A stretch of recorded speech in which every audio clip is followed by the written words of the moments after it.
For me, it was definitely like there was this breath of life that was coming back into what we were doing, and it was new and fresh. You got three guys who'd never been on a record before that, and it felt like we were all best friends. It was like we're bros and we're in this together, like we want to conquer the world.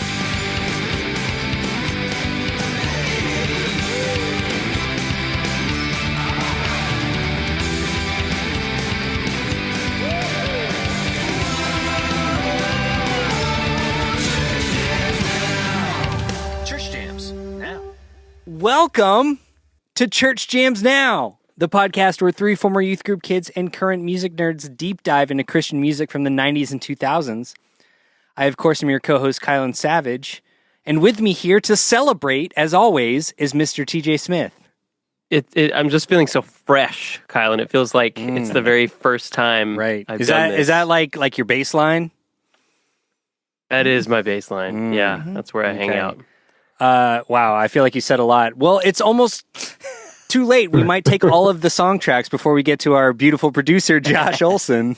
You kind of took both mine. Again, for the first time, you've taken a lot of my songs. I was going to say, it's good to be here, Kylan. We've said a lot this year. Half of it might be untrue, though, you know? We'll find out. Well, I'm we'll so find glad you out, Josh. Yeah. Oh, there you go. I'm so glad we got this part knocked out. Love the puns. I feel like we've hit a good, like we're in a good space in terms of the song title puns. We've had a good run lately of and I have to say like y'all's song titles just like fit perfectly within the oeuvre of the show. True. Yeah, they make me weak at the knees, you know? So, without further ado, I would like to intro our two guests on the show. Returning guests, we have the lead singer of the band Bleach, Davy Baysinger. Davy, how are you doing tonight? I'm doing good. Awesome. And we have co-host of Dial M for Martin and bassist for the band Bleach, Jerry Morrison. Hey guys, great to be back. I feel like I'm starting to wear out my welcome a little bit. This is like... Hey, we're feeling it too, but you know, it is what it is. I'm not in charge of the schedule. Now that you brought it up. Yeah, now that you brought it up. So you know what though? I do have an order of business. If anyone listening to this has listened to our episode on Gold by Starflyer 59 with Jerry, I'm so sorry, but I have to officially, from CJN headquarters, I have to officially rescind your certificate that we bestowed upon you. Oh no! Yeah, because the certificate said. You received this certificate for being a featured guest on the Church Jams Now podcast the most times while not actually meeting one of the co-hosts, Mr. TJ Smith, while also simultaneously providing commentary and analysis of a singular band, Starflyer 59, more times than any other guest. And now that we're covering a band that's not Starflyer 59, you're fully disqualified from the certificate. Can I offer a rebuttal? No. Okay, cool. So We'll just have to make you a new certificate, Jerry. I think that's how this works. yeah, I was so proud of that certificate. We'll do an addendum. Well, if anyone else that has the wherewithal to use Photoshop to make Jerry a new certificate, go for it. You guys go for it. Okay. Cool. No, okay. We're being fun. We're being silly. We're being loosey-goosey because I do feel like you guys are within the CJN family. I see you guys as fun, kooky, but distant uncles. So thank you. Definitely kooky. I spent a lot of kooky. Cuckoo. I'm so excited to have both of y'all on. Oh, I don't know. Davey turned his camera off. Oh. Oops. I'm sorry. He's kooky. I thought, wow, Watch out. That's so kooky, man. When you said kooky, I was trying to bring up one of those CGI AI things back here, and Yeah.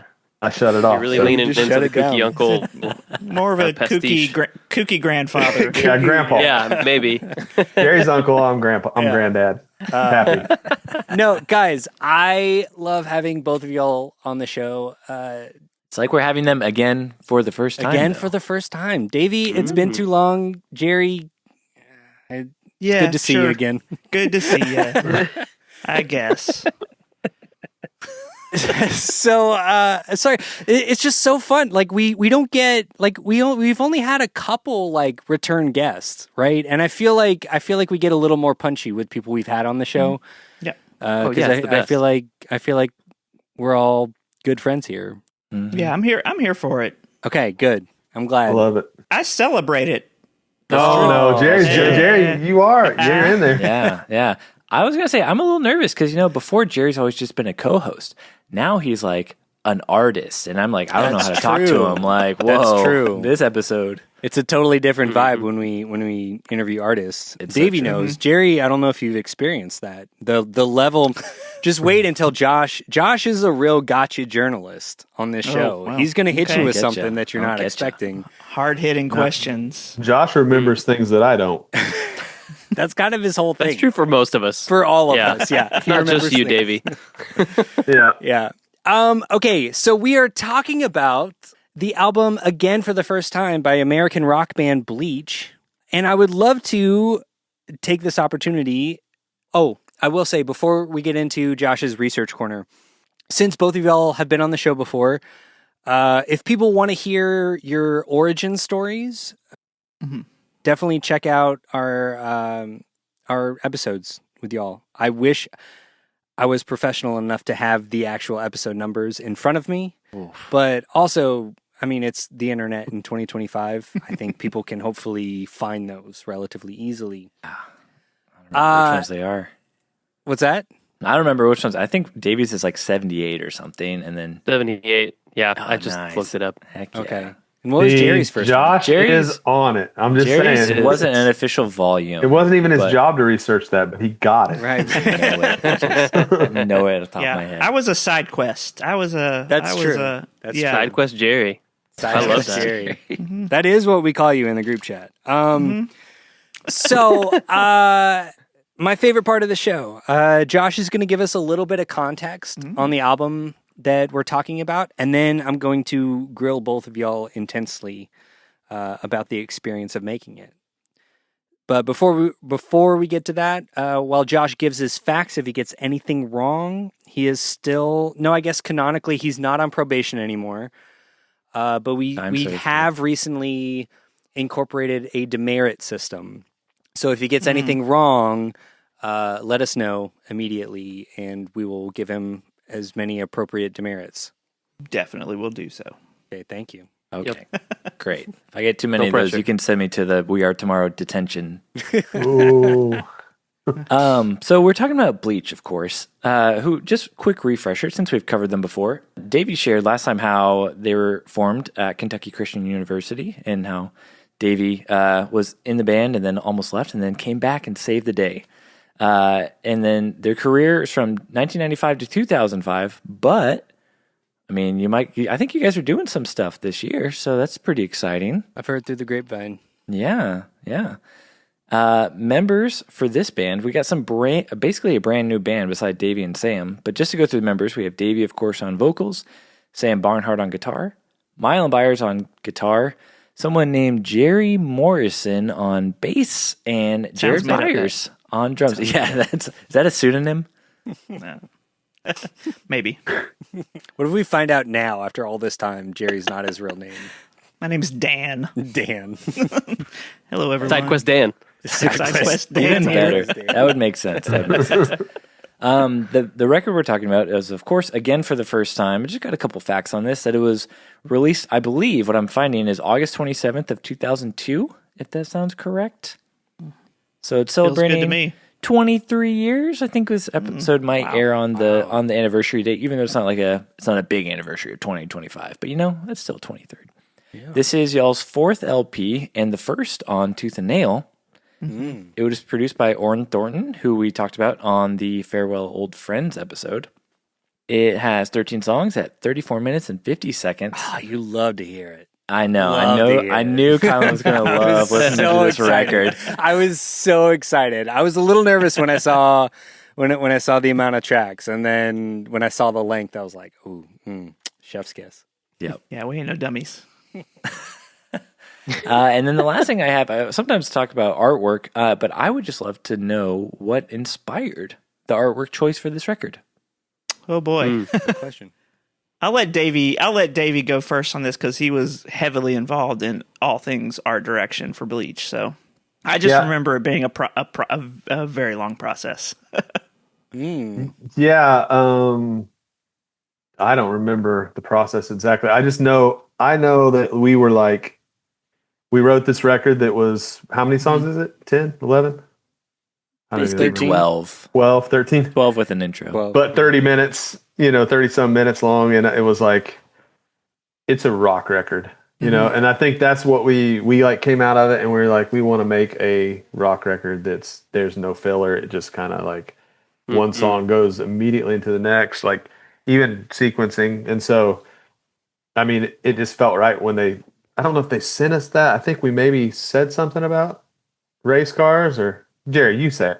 Well, I just remember. I don't remember all the details. I don't remember how we ended up with the NASCARs. I just remember we went through about 4 different album covers, maybe more, maybe 5 or 6. But there were some that were like super artsy. I remember one with these creepy disembodied hands on the front. That was Farewell to Friends.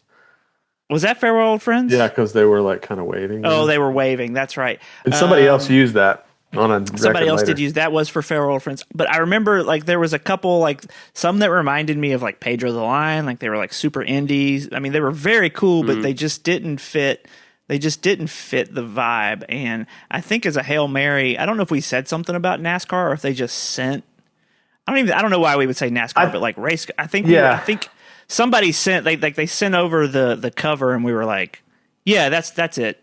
That's the one. Yeah, we had done, and we kind of like a lot of our, like we had done T-shirts with like old muscle cars. And yeah, it's kind of was a theme, and then that record just felt like a race. It feels like what that. Yeah. Like that's what I think more than anything. I just always want the artwork to feel like the music, and that one was just like, oh yeah, these kind of blurry 3 cars just going. Yeah. It felt like the right thing. So no, it fits. I know as soon as I saw it, I was like, yep, that's it. I like that. Yeah, That's it. I remember Yeah. it being unanimous. I remember getting a handful of covers, and we're just like, I don't know, that doesn't feel good. And then we saw that one, and we're all like, that's the one. Yeah, they were trying to do. I do remember now, Jerry. They were trying to do one. They put like a pre-release out, and it was like a silhouette of all of us. Oh yeah, yes. It was just like a green background with a silhouette of us, and it wasn't really, And we were just like, that feels very like 2002, like graphic it was design. very. Yeah. We ended up using those for posters, but it didn't feel right for an album cover. It felt a little too on the nose, Yeah. I get that. honestly. Especially after you've had a self-titled record. Yeah. Yeah, true. And when you can have something that supports the feeling of the album, like you said, Davey, like it felt like it's a rock record, and it's like just kind of guns blazing. So Yeah. I'm sure for y'all, when you saw the image, it was just like a no-brainer. Yep. All right, Josh, do you have anything else about? No, that about wraps the up record? my research, but I would just like to hear a little bit of just kind of forming the new band because I mean y'all went through basically almost an entire lineup change between records. I would love to hear about that and then going into this record. Yeah, well, I'll give you a little bit of the pre-roll, and I remember the first one we did Farewell Friends. Like I said, I would either want to do this one or that one, or maybe the self-titled. But the reason I mean, this one, it just has so much like drama at the beginning of it. So, like we were on Forefront Records. We never really felt like we totally fit on that label. I mean, it wasn't like we didn't like the people or anything like that. It was just like, we were kind of like into, I don't know, we were into tooth and nail bands. We were into like, different stuff that was. I mean, Tooth and Nail, like it's one of those things. Like looking back on it now, I could see people just being like, "Wait, like Bleach wasn't always a Tooth and Nail band." Like you guys just like it, like Tooth and Nail, especially at this time, like makes so much sense. Yeah, it's crazy because at the beginning it was like I still don't feel like we had like I feel like we fit in a lot of little lanes, but I don't feel like our the people who listen to our music are so diverse. I feel like it's like you got a dude that's other favorite band is like Casting Crowns, and then you maybe have a dude that his other favorite band or her other favorite band is like, I don't know, like Under Oath. Under Oath. Yeah, that's a good example. You know, and it's like yeah, even like in 2000, I think it's 2010, we played Cornerstone Festival and Sunshine Festival, and it was like completely Oh yeah, weird. Yeah. But at the same time, I feel like that's like it feels like a superpower to me. I don't know if you feel that way, Jerry, but like I just feel like I'm just grateful. You know, I'm like, that's kind of cool. You know, but when we were on Forefront, we weren't cool enough to be on Tooth and Nail, right. or for the kids that were seeing kids on Tooth and Nail, because it was a definite scene. Like it was like, yeah, they're not a real rock band. They're just kind of a, you know, they just, you know, prejudged. And then there's vice versa. It kind of gave us a lift. So, but I will say we got dropped from Forefront. They were going more pop, and we were not going more pop. So we released. I was gonna say I remember turning in those songs. Like we had written some songs post third album, post self-titled, and turn those into, you guys turned those into Forefront, and they were like, we don't know what to do with these. Well, good as gold. It actually happened. I mean, we had written Good as Gold, but it actually happened before that. It was like at the end. It was during the record cycle. They literally like at the beginning of the record cycle, they were like, we came in for a marketing meeting, and they basically were like, hey, we gave half of your marketing budget to this pop artist that's on the label. They like straight up told us.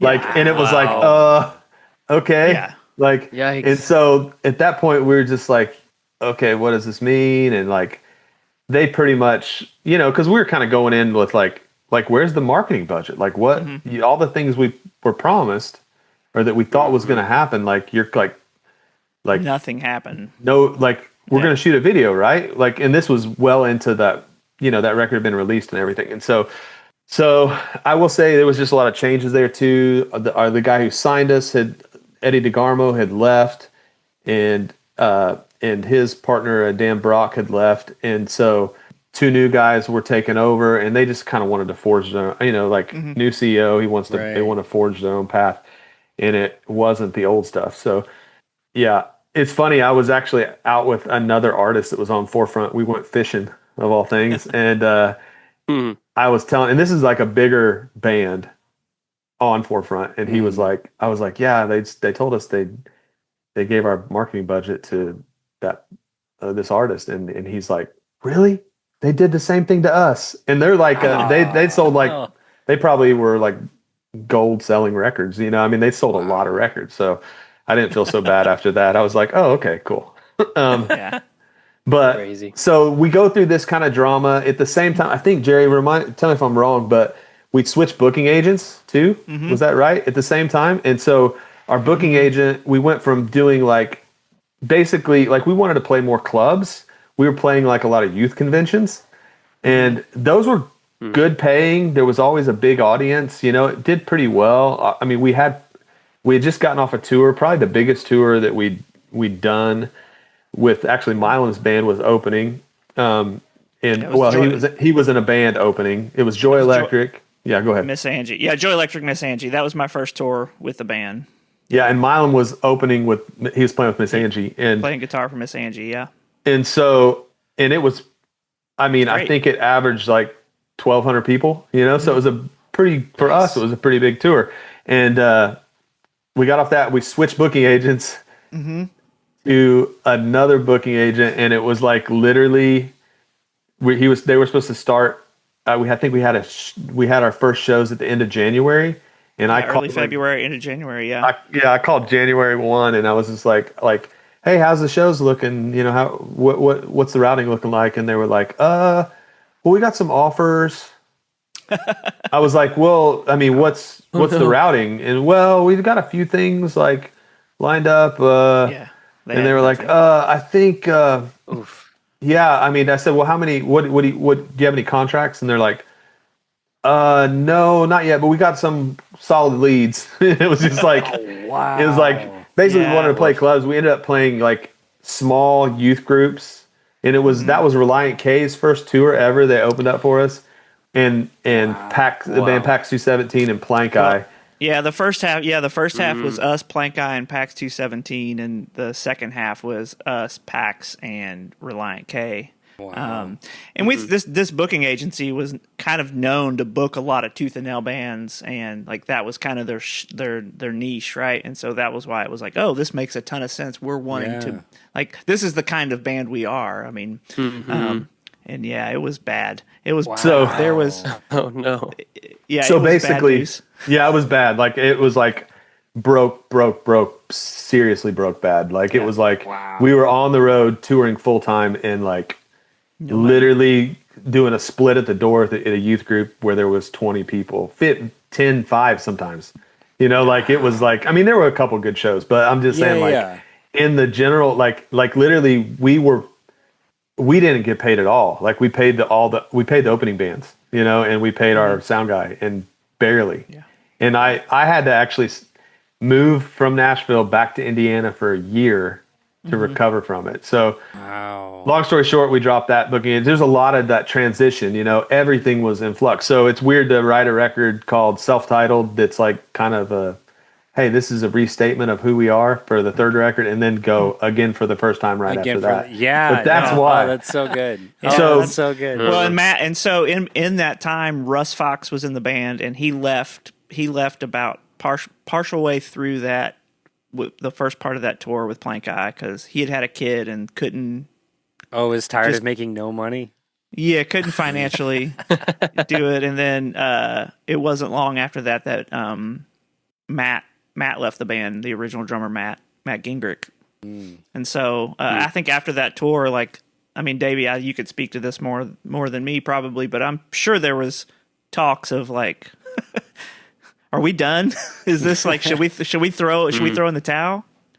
Yeah, it was weird. I think Matt told Sam and I he was quitting, and Matt was like a principal songwriter. Like he wrote more than any of us really on the first 3 records. Like I think that the third record was probably the most even of that, but he probably wrote over 50% of it, so he was like, he was a big part of it. And so Sam and I were talking, and he told us, and then we called each other, and I was like, man, I'm down to keep rolling, bro, if you are. And he's like, yep, let's do it. So we kind of had to work through some things, but it really was a fresh start. Like we even talked about changing our name. It was a fresh start. And during that time we kept our nose down. We did a tour with Squad 5-0 and the Insiders and the band Deluxe Tone Rockets. And actually Squad 5-0 was one of those bands that was like really judgmental about us before they met us. And then after our first show, they're like, you guys are pretty good. Like a real rock band. And I was like, thank you. Thanks. But yeah. And we became real good friends with those guys by the end of it. But nice. But all that to say, we were in the middle of this chaos, really, and it was kind of hard to even be a band. And Milam joined, and Jared, once Mac left, Jared joined up pretty quick, and then we just like started working on songs immediately. And so we had like a storage unit. Remember that storage unit, Jerry? Yep. Like we wrote a bunch of songs in there. Well, we initially went to you and Sam had moved back. You had mentioned you and Sam had moved back to Indiana to save money, and I remember we spent a winter essentially hunkered down. I think it was like somebody in Sam's family in like their basement. We lived in their like basement pretty much for a couple weeks. Yeah, and that's where we wrote, like really started hammering out a majority of the songs, just like the beginnings of pretty much all these songs on this album. I just remember it being so cold and like 3 feet of snow, and we just lived in this basement. And then we started. We had that old story. We got that storage unit when it was time. I think that was after we had signed with Tooth and Nail. After we kind of signed the deal, and we're like, oh, we're going to make an album. And so we're like, we need to. So I do. I can't remember the timeline, but I that's awesome. I do want to know then. Okay, so you got dropped by Forefront. You're touring. You're writing these songs. Like, what facilitated the move to Tooth and Nail? Okay, so this is what we did. We recorded 5 songs. Mm-hmm. Like, we started writing. We got a producer. We got Oren. And we just were like, we're going to do it. We're just going to make music because that's what we're supposed to do. That's what we feel like that's who we are. Yeah. We so did the 5 songs with Russ. Yeah. Yeah. So we recorded. Yeah, that's right. We tracked 5 songs with Russ. Russ Fox. Or did we do 5 with him? Mm-hmm. But did we use that to pitch, or did we use? That was our pitch. Yeah, that was what we pitched. To labels. Yep. Yeah. So and then we just started looking for a label, and like we Who else did you pitch to, if you don't mind me asking? we did a showcase too, and we had like Squint. Goatee was one that we were really thinking about because we had a lot of friends that worked there who were into rock music. So we tried them, but it really there was another one I can't remember, INO or something like that, or that had some interest, but it felt really weird. And then it really came down to like the 2 that we were like really wanted to do was Tooth and Nail or Vagrant. Oh, wow. We pitched some stuff to Vagrant, and they were really into it. And I think it was close. We were close to signing that, but I can't remember the details of it. But I know that's how we ended up out with Hot Rod Circuit later. Yeah, was because later on. Yeah, we were pitching to them. Yeah, but we ended up with Tooth and Nail. It just felt like the right spot. No, that makes sense for the. And a lot of people have really bad feelings about Tooth and Nail during that era but for us. I don't know if you feel this way, Jerry, but for me, like coming from another label to that label, it was way more DIY, which I loved, you know, and I think it gave us a lift, you know, all of a sudden we could be who we were. And it was like, we weren't like, it felt like the scene kids liked it. You guys hit a real sweet spot with Tooth and Nail because it was before it sort of turned into like, when it blew up with like a lot of the scene stuff and became more of like a machine, we've talked to people on, you know, like multiple sides of the Tooth and Nail thing, and it does seem like after a certain point they started to have like, you know, like a model, like and a sound. Any business does, you know, like McDonald's like starts to franchise, right? They started to have like a formula for how to do things. And then in the very beginning, it was like they didn't know what they were doing. But you guys like hit it at like a really sweet spot. We were in that middle zone, so I think that formula that you talk about, I think really took off with Further Seems Forever. Yeah, that became kind of the template. I think. I mean, having a band with Chris Carrabba as he's blowing up in Dashboard is going to be was definitely worked in their favor. Help, but I mean, they got signed around the same time we did, but it was shortly after. But we were kind of in that sweet spot of like it was like post super indie, where it was like just these obscure bands that they're putting out, these really awesome. And I mean, for me, Davey, I'll speak to like being on Tooth and Nail to me was a dream come true because it was like I was a Tooth and Nail kid growing up, like and so like to be on the same label as Starflyer 59 and Plank Eye and Pedro the Lion and all these bands that I loved, Stavesacre, man, I was just like, sign me up. But it was, I do agree, like we were kind of in that in between where it was like we got some cred. And I remember, this is an aside, but like, so for the first time, they were going to try to put it out on BEC. And we were like, that's right. No. We were like, no, thank you. No. You're a Forefront band. We'll put you on BEC. That's exactly right. We're a Tooth and Nail band.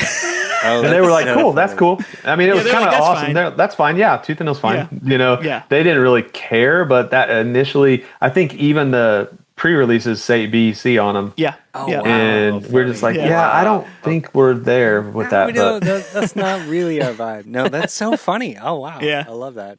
Okay.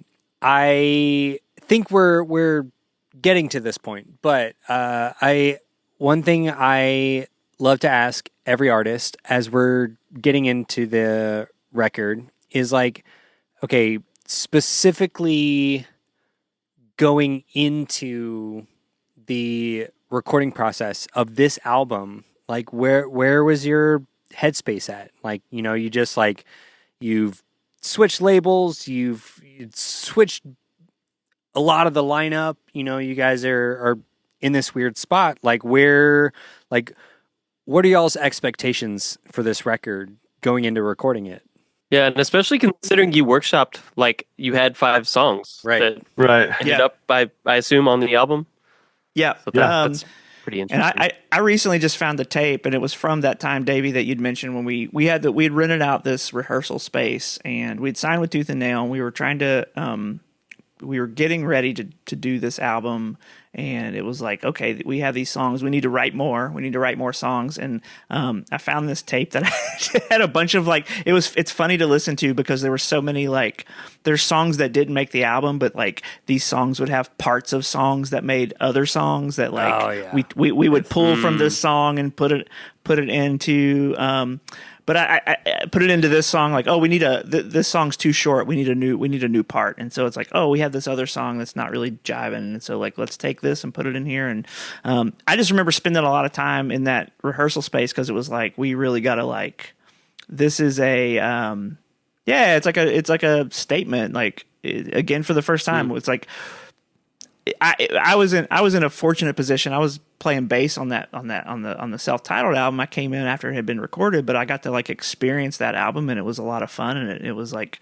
I got to see kind of that rebirth and be a part of it in a little way. And then, like, to come around again and be like, oh, to be a part of this. Okay. So then, Jerry, this is your first time, like, writing bass lines.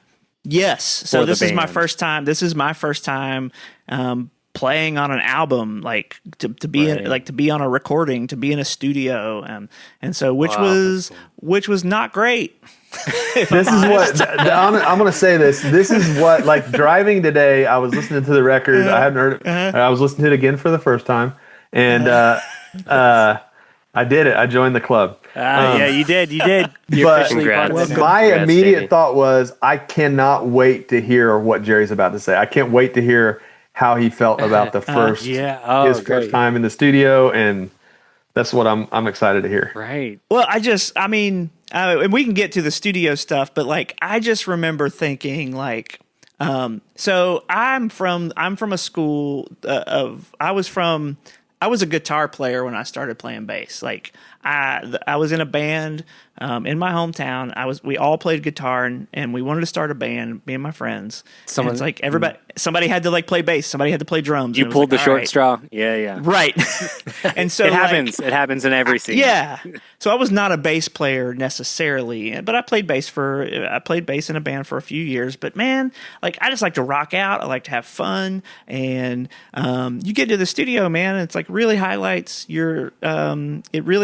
some of your shortcomings, seriously. Yeah, like, no, I get it. of being a tight rhythm section and really paying attention to those things. And I just remember, like,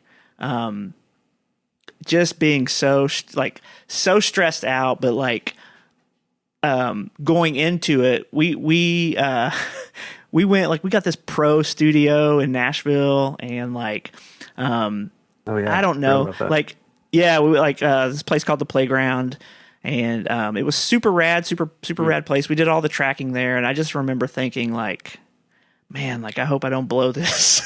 But it ended up, and it was great. Our producer Oren was super rad, and he was, like, super encouraging, and, like, our engineer Dan Leffler was. They had worked together on some stuff before, and, like, they were super cool. But for me, man, it was just like, I don't want to blow it. Like, I'm trying to write the best parts that I can. I hope they're cool. Just kind of figuring it all out.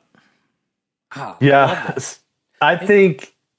That's so awesome. I love that, and I feel like for me and Sam, and I'll speak for myself. I won't speak for Sam, but, like, for me, it was definitely like there was this breath of life that was coming back into what we were doing, and it was new and fresh. You got three guys who'd never been on a record before that, and it felt like we were all best friends. It didn't. It was like we're bros, and we're in this together. Like we want to conquer the world. We wrote for that. Like, it's funny because we probably wrote for that record more than any other record we've ever written for. Like it was like we had time. There was no pressure. Yeah. We had no label. We're like, let's do a 5-song demo and see where we it goes. just kept writing, and we just kept writing though after that. I remember just having tons and tons of ideas, tons of really and I'll echo that, Davey. Like thanks for calling that out. I was talking about me and all my insecurities, but I definitely felt that same way of like, this feels awesome. Like this is a new thing. Like I felt like we were writing really cool music, and like it was like, yeah, it was a really, really fun time. And it was really like what I always wanted to do. You know, I like our first 3 records, but like I love catchy rock music that's a little bit out of control. Like it feels like you're when you go to see the show, you feel like something bad might happen. And, Right. But it's Yeah, it's no, like there's a real edge. you can't It's take like- your eyes off of it. It's like if it's pop punk, but like the punk is bold, right? Like it's like there's like a listeners of this show will know that I feel similarly. I love when you're listening to music that feels like it could completely go off the rails at any minute. Yeah. And it did. It's crazy. We'll get into the songs, but there's when we get into the songs, I'll let you know when it went off the rails. But all that to say, I also just moved back to Nashville. Sam had moved back to Nashville. Both of us had to move in with our like in-laws. Like it was like that bad. Oh, like wow. And so there was this like feeling of like, oh, this is working. It's working. I can remember, and we wrote, and I mean, like Jerry brought up that studio. I totally forgot about the playground, and then we wrote in my barn, in my new house that my not new house, but house I was renting. They had a pole barn that was not even a pole barn. It was like a tiny shed, like a shed but long, and half of it was full of my landlord's stuff, and then we somehow squeezed in there and like wrote and record that's great. would like try to record stuff so we wouldn't forget it. And but it was baseline there. Yep. Yeah. I love that. Okay. We're about to get into the track by track, but I do have to ask the co-host of the show, Josh and TJ, very quickly, because I don't want to hear from you much, but I would love to hear briefly, what is y'all's history with this record? Briefly, I'll say that Farewell Old Friends, talking about with Davey, was really the first full Bleach record I ever listened to. And then after, I remember it was like last summer is whenever like I was like, oh, I need to give Again for the first time a try. And so I was like driving around in the summer listening to it. So I listened to it a little bit back then for like last year for the first time again. For the first time. But yeah, so that's really as far back as I go with this. Love record. that. And Josh, now in front of everybody, flop or bop prediction. Oh yeah. No, I'm just kidding. I'm just kidding. We don't do that on these Jerry. episodes. I wish you did. I would love it.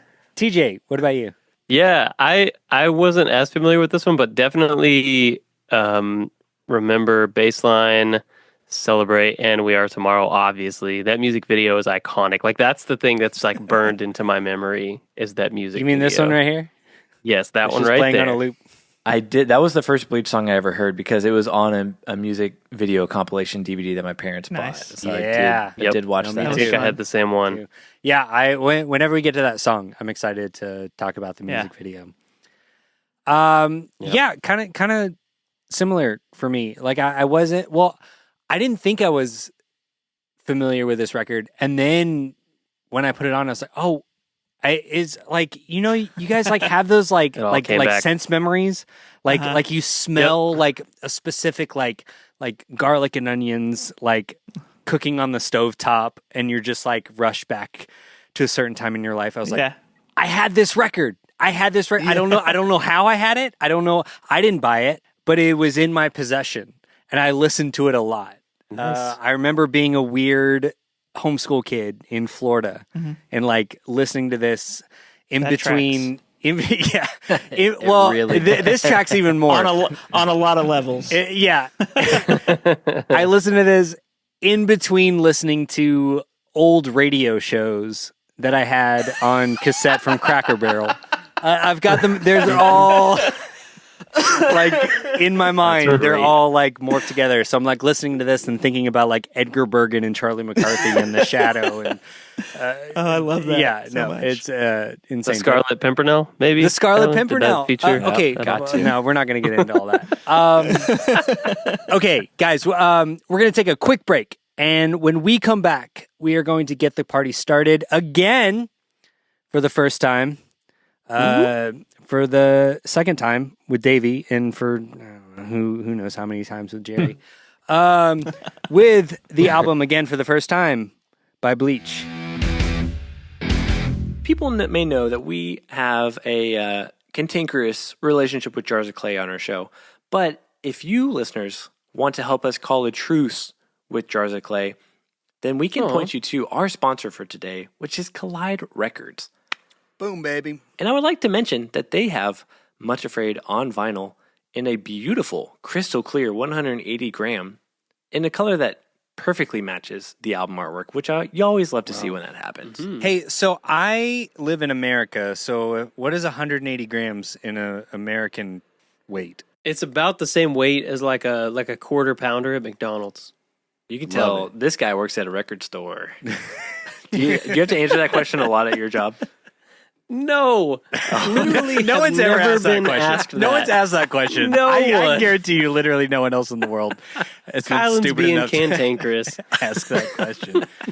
Grams? I don't use grams. What is this, Denmark?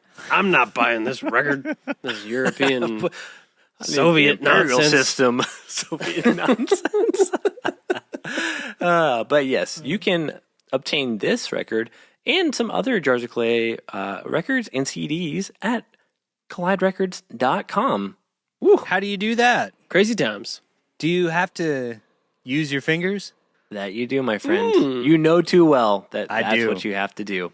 You have to use your little fingers and go to colliderecords.com.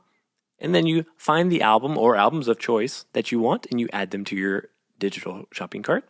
But then there's something else that can happen before then, I think, right? Before you check out and pay full price. Is there something else you can do? I can't remember. Thought I had it in my notes, but I don't. Guess what? You can use our promo code, Church Jams now.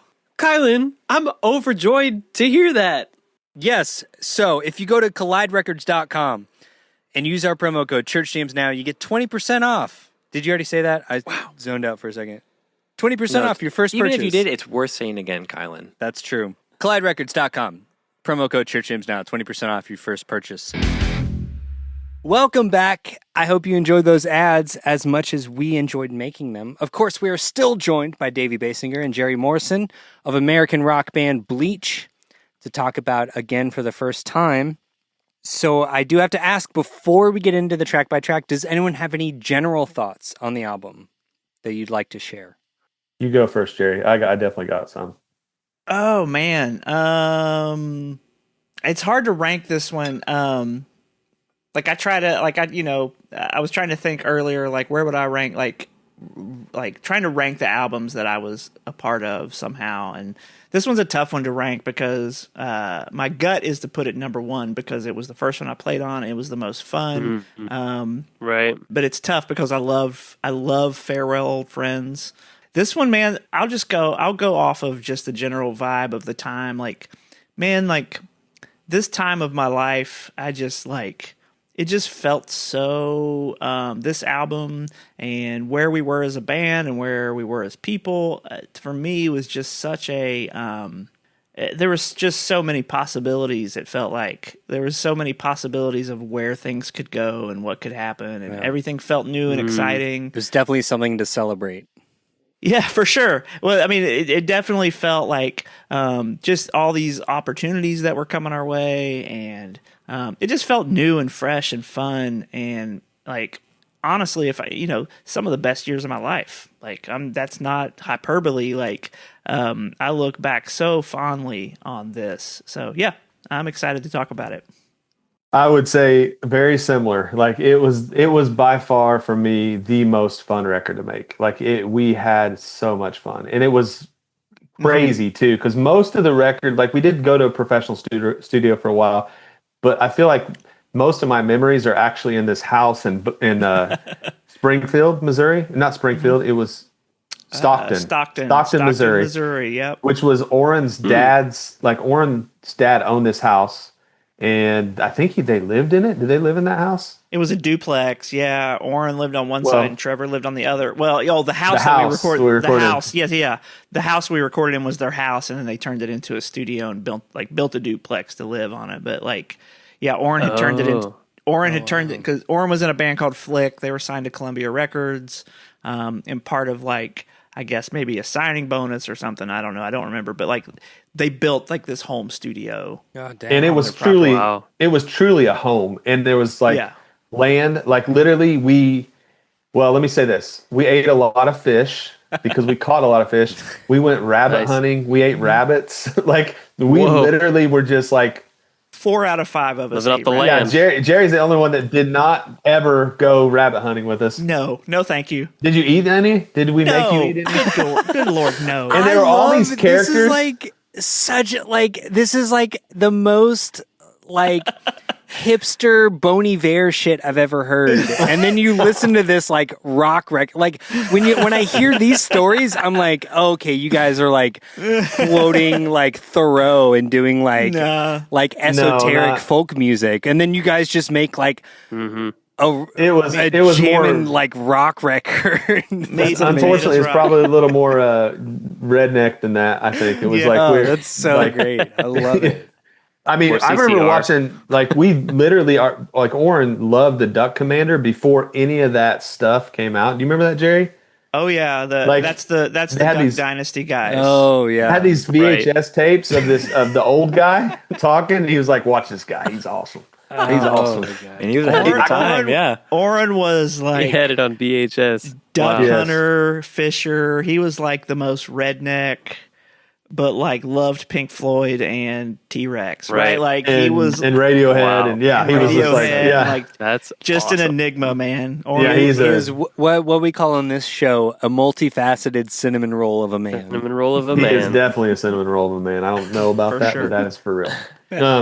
So the experience itself was amazing. There were these characters that were just happened to be running around, like Orrin's brother would just be in the studio with us, and he'd dress up as a character and just walk around and act he had this character Packy, and we'd be working on stuff, and one of the guys in the band would have a video camera, and literally they would be videoing, and he'd be like, go, and so we'd be working on something serious, and next thing you know, Packy would show up, and he would just be board technician. He was keyboard tech.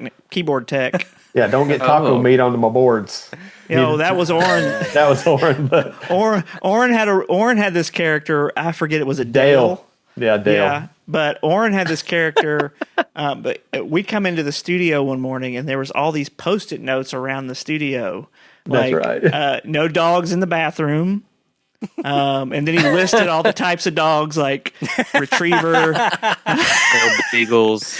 Yeah, beagles, and just all these random rules. Because Dale was a hard nose. He ran the studio, and he had some boys up from Rolla, I guess, to record a patriotic song for the 4th of July, and they had caused all this havoc. And there's a sign on the mixing board that said "No taco meat on the mixing board." Dude, I mean, it was wild. And literally, Dale was scary. Yeah. Literally, and Orrin would not come back. He wouldn't break character. It was Dale He until he left the building, and then Orrin would come back and be like, "What's up? You guys ready to get started?" Nothing ever happened. And we're like, wow. So I love a man that commits to the bit. Dude, it was so good. And so that was going on. There was a dude named Snap that was there, and Snap would Snap. I don't even know how he knew anybody. Wait. So let me just make sure I got this right. We got Snap, Packy, and Dale. Yeah, from Stockton, Missouri. But Snap is his real name. Snap was a real name. Guy. All right. Packy and Dale were characters of other real people.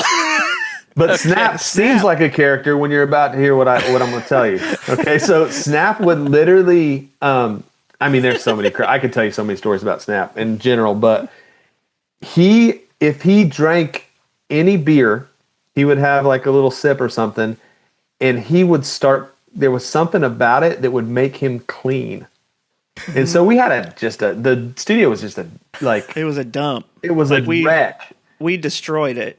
And one day he brought his own beer and he started drinking and he starts just scrubbing stuff. Cleaning, and next thing you know, like it is the cleanest thing you've ever seen. Spotless.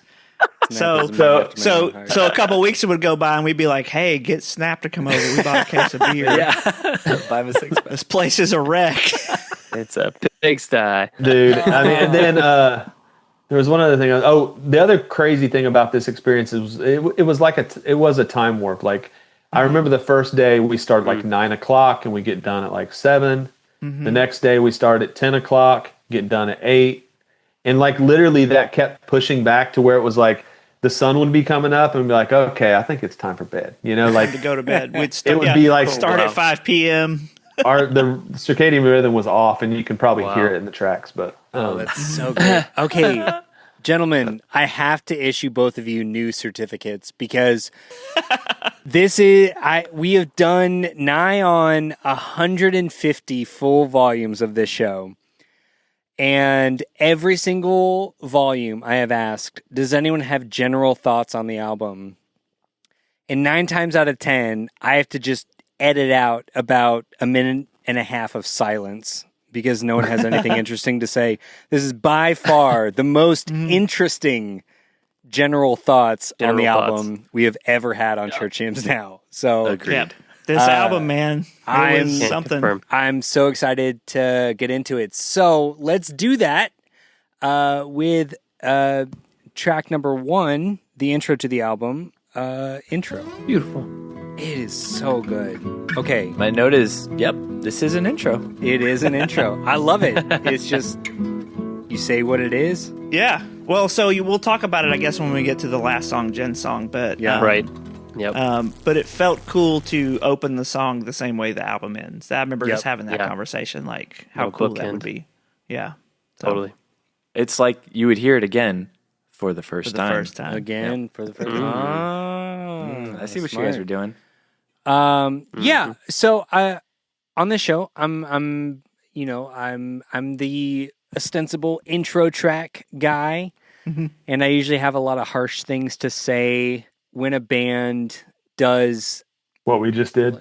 Yeah, exactly. But I will say I absolutely love this. Like I love it's 17 seconds, guys. This is what you do. If you want an intro track, this is what you do. Just do it. Just like get you ready for the record. You got enough time before you like dive right in. And I love, how much it ties into the last track. Oh, I do also have to say, whenever we get to anyone's favorite track on the album, please shout it out. That was my favorite. That's your favorite? That's your favorite track. All right.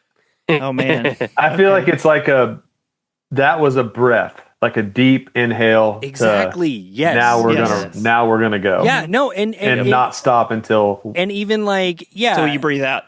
Yeah. Like, and tying into the artwork too, it's like the cars are idling. Like you're about to, it's like like you see the light, it's red, it's about to turn green. Like it's like you're getting ready for it. And then calm before the storm. Yeah, we hit it right out the gate with track number 2, Baseline.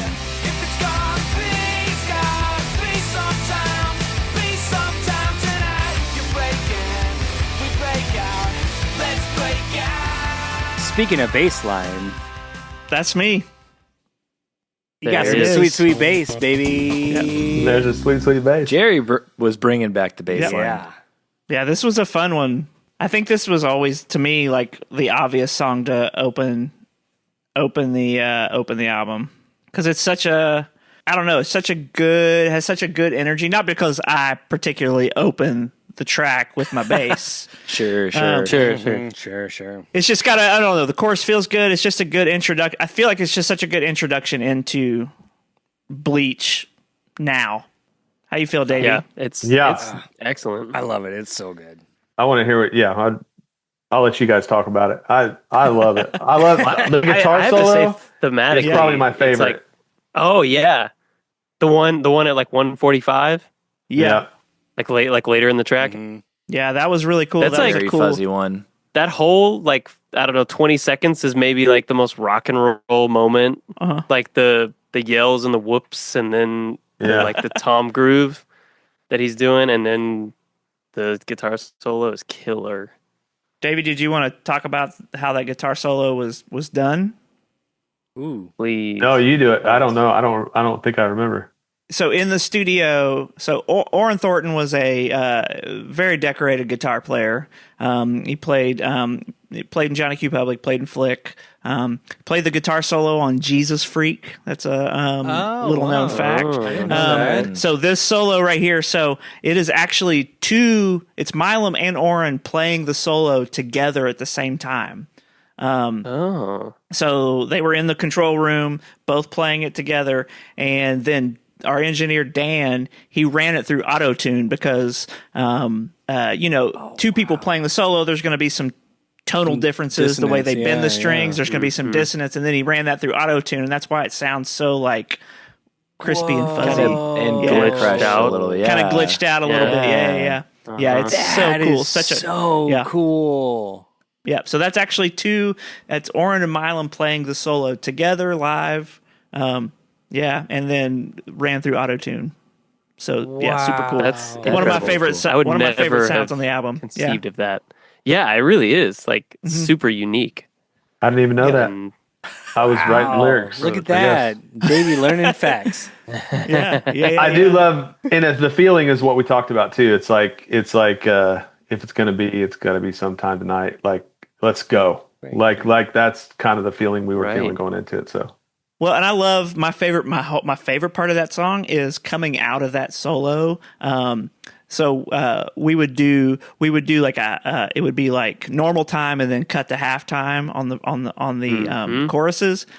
We swapped them coming out of the solo. So the first time it does the halftime and then picks up. So it's like it's a subtle swap. But I just know playing that live feels so good. Yeah, it feels so good. oh yeah. Dang. love Yeah. it. I mean, it's just, controversial take. This is a good song. It's a pretty good opening Great track. song. Yeah. You might say. Yeah. You know? 10 out of 10 would skate. Woodskate. Yep, it's a good bass line. It is. Bring it back. It's a good. Bring it all Bring it back. It's a good bass line. BASE, BASS. It's all of the above. BAYS. All of them. Yeah. Okay. Do we have anything else about bassline besides? I mean, just like I think it's worth celebrating. You know, it is worth celebrating. It is. Here we go. So in fact, Agreed. let's celebrate it by ending the discussion on that song and moving on to track number 3, "Celebrate."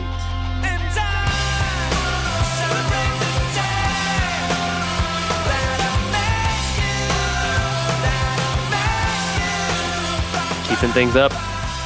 Keeping the energy high. And you guys are just like you're the production on this album, the mixing on this album, everything. It's like it's fitting like right in this sweet spot for me of like, this is years before people are just sampling all of the drums. Like the drums, like the tom tone on the drums is like, it's like a little flabby. It's a little bit like you're live in like a punk venue. Yep. And I Yes. I love it. I miss it. Like I miss it. Like when you hear music like this, like even I think like 4 or 5 years after this, like everything is so, and this is not Snappy. to detract from him in any way, but everything gets sort of like Aaron sprinkled a little bit, like he and Matt Goldman, like they were both like so good at like dialing in the drum tone, and I just love that this drum tone just feels so real and in the moment, like it's very obvious. It's like live drums. Oh yeah. more trashy. Like you can hear the room, Yeah. you can hear the drums, you feel like you're at a show, like Kylan said, which is great. I think there's definitely a more of a fast pace. Like I don't know. There's definitely like something we loved. All of us loved about like Weezer Pinkerton. Yep. And Yes. the Yeah. liveness of it, Yep. just even the screaming in the background and the background vocals that were not tied, they weren't like lined up perfectly. Yeah, yeah. I think all that is like just feels like it feels the most like a live show. Like Yes. wow, yeah. And like there are a rock couple of record. those moments on this record too, where it's like the background vocals don't like it's not like perfectly like digitally quantized with Right. like the Yeah. lead vocal. It's like or at all. they like I mean, yeah, like I they come in a re-sang little it. late. If it they wasn't come in on a little- pitch, yeah, I was like, next take, let's do it again. Let's do it again. And that's what makes me lean in more as a listener. I'm like, oh Yeah. man, like they were singing their hearts out. They were doing it live, all together. And it feels like what y'all described as like something being fresh and new and fun and like some of the best years of your life, like the best season of your life. Like it translates, it comes across in the music as you hear it, which is the best. Yep. It's a good Oh, yeah. track. Also, like, oh yeah, go ahead, Josh. Sorry. Oh no, I mean, I was just gonna say, definitely what TJ's saying. Like, I feel like you guys were saying just what you guys were feeling in this time. Like, there's some serious optimism in opening this record. Like, the first line is, "You've got me dreaming in color," and now, like on this one, the impossible is possible, the unthinkable is coming true. Everything just has so much energy to it, and like that chorus. Jerry's bass is going up and down. It has whoa-ohs. It's got ba-bas. It's got whoa-ohs and bop-bops. and ba-bas, Yes. man. It's got both. I love it. You don't got to pick the between boxes. one. You can put them both in there. So like, there's just so much energy and liveness to it, and it's great. It's close to being. It's hard to pick a favorite song on this record. I will say It is. It It is a wasn't little hard tough. for me, but you guys know. You like the real long ones, right? Well- Anything that's super long, that's it. That's like it. 15 minutes. Yeah, Yeah. You don't really like the Guys, record at all. no. those are Kylan's No, favorites. no. Yeah, and I think it's worth noting, it's kind of hard on this, but like it was so important to me, and I think all of us really, but I remember putting the tracks together and doing the sequencing and just being like, no, there's too much space. No, there's too much space. No, there's too much space. Like literally, like I want that last song to hit the ending and And then right into the next one. Yeah. Yeah. Yeah. like this next one is one of those things. Ba ba ba. You haven't said. It's like goes right into it, where it's like just there's no break. Yeah. So I really appreciate that, Davey, because I feel like a lot of people, and even like maybe like lyricists or composers or whatever, like in the songwriting world, like don't consider that transition moment out of one song into another as like they don't consider it just as important as the songs themselves, and I think they are. Like that's my personal opinion, and it Yeah. feels like you really took a lot of care to craft an album that works, not just songs that work in their own right, which is a big deal. yeah, And if you listen, lost art. yeah, I agree. I mean, I think silence is just as important as, and there's moments in the songs of that. We'll Yeah. get on where everything breaks down, but there's probably bigger spaces in the songs than there is like in between the In songs. between songs. Between them, Except- yeah. Right. Except for the like, you'll notice like if anybody listens to it full on, like you can before the last song there's the biggest amount of break. Before not the very last song, not Jen's song, but before Knocked Out, there's actually a legitimate like Yeah. Like 3 pause, seconds break. of Yeah, 3 yeah. seconds of a pause The there. crescendo, yeah. Right. I do want to ask about the borrowed chords, or just the weird chords y'all go to, because you don't change keys in this song, do you? No. Are you just like, let's just throw in some weird chords just to? Yeah. So you're talking about that chord on the There's in the when it does beginning and then in the end. the little walk down. It does like the Yeah. walk. Yeah, it goes from like a C, G, F, and then we went like a B, G, F. No, it just felt right. Like I think we had written it, and we were doing just the normal. Like we would hit it twice. And I can't remember if that was an Oren thing where he was like, because Oren was real good about pulling these ideas kind of out of left field to say, no, hit this, like hit this chord here instead of this chord. Like it makes it a little more interesting. It's a little, so it doesn't key change, but it's like a chord that's a little bit out of left field. Yeah, I can't remember when that came in.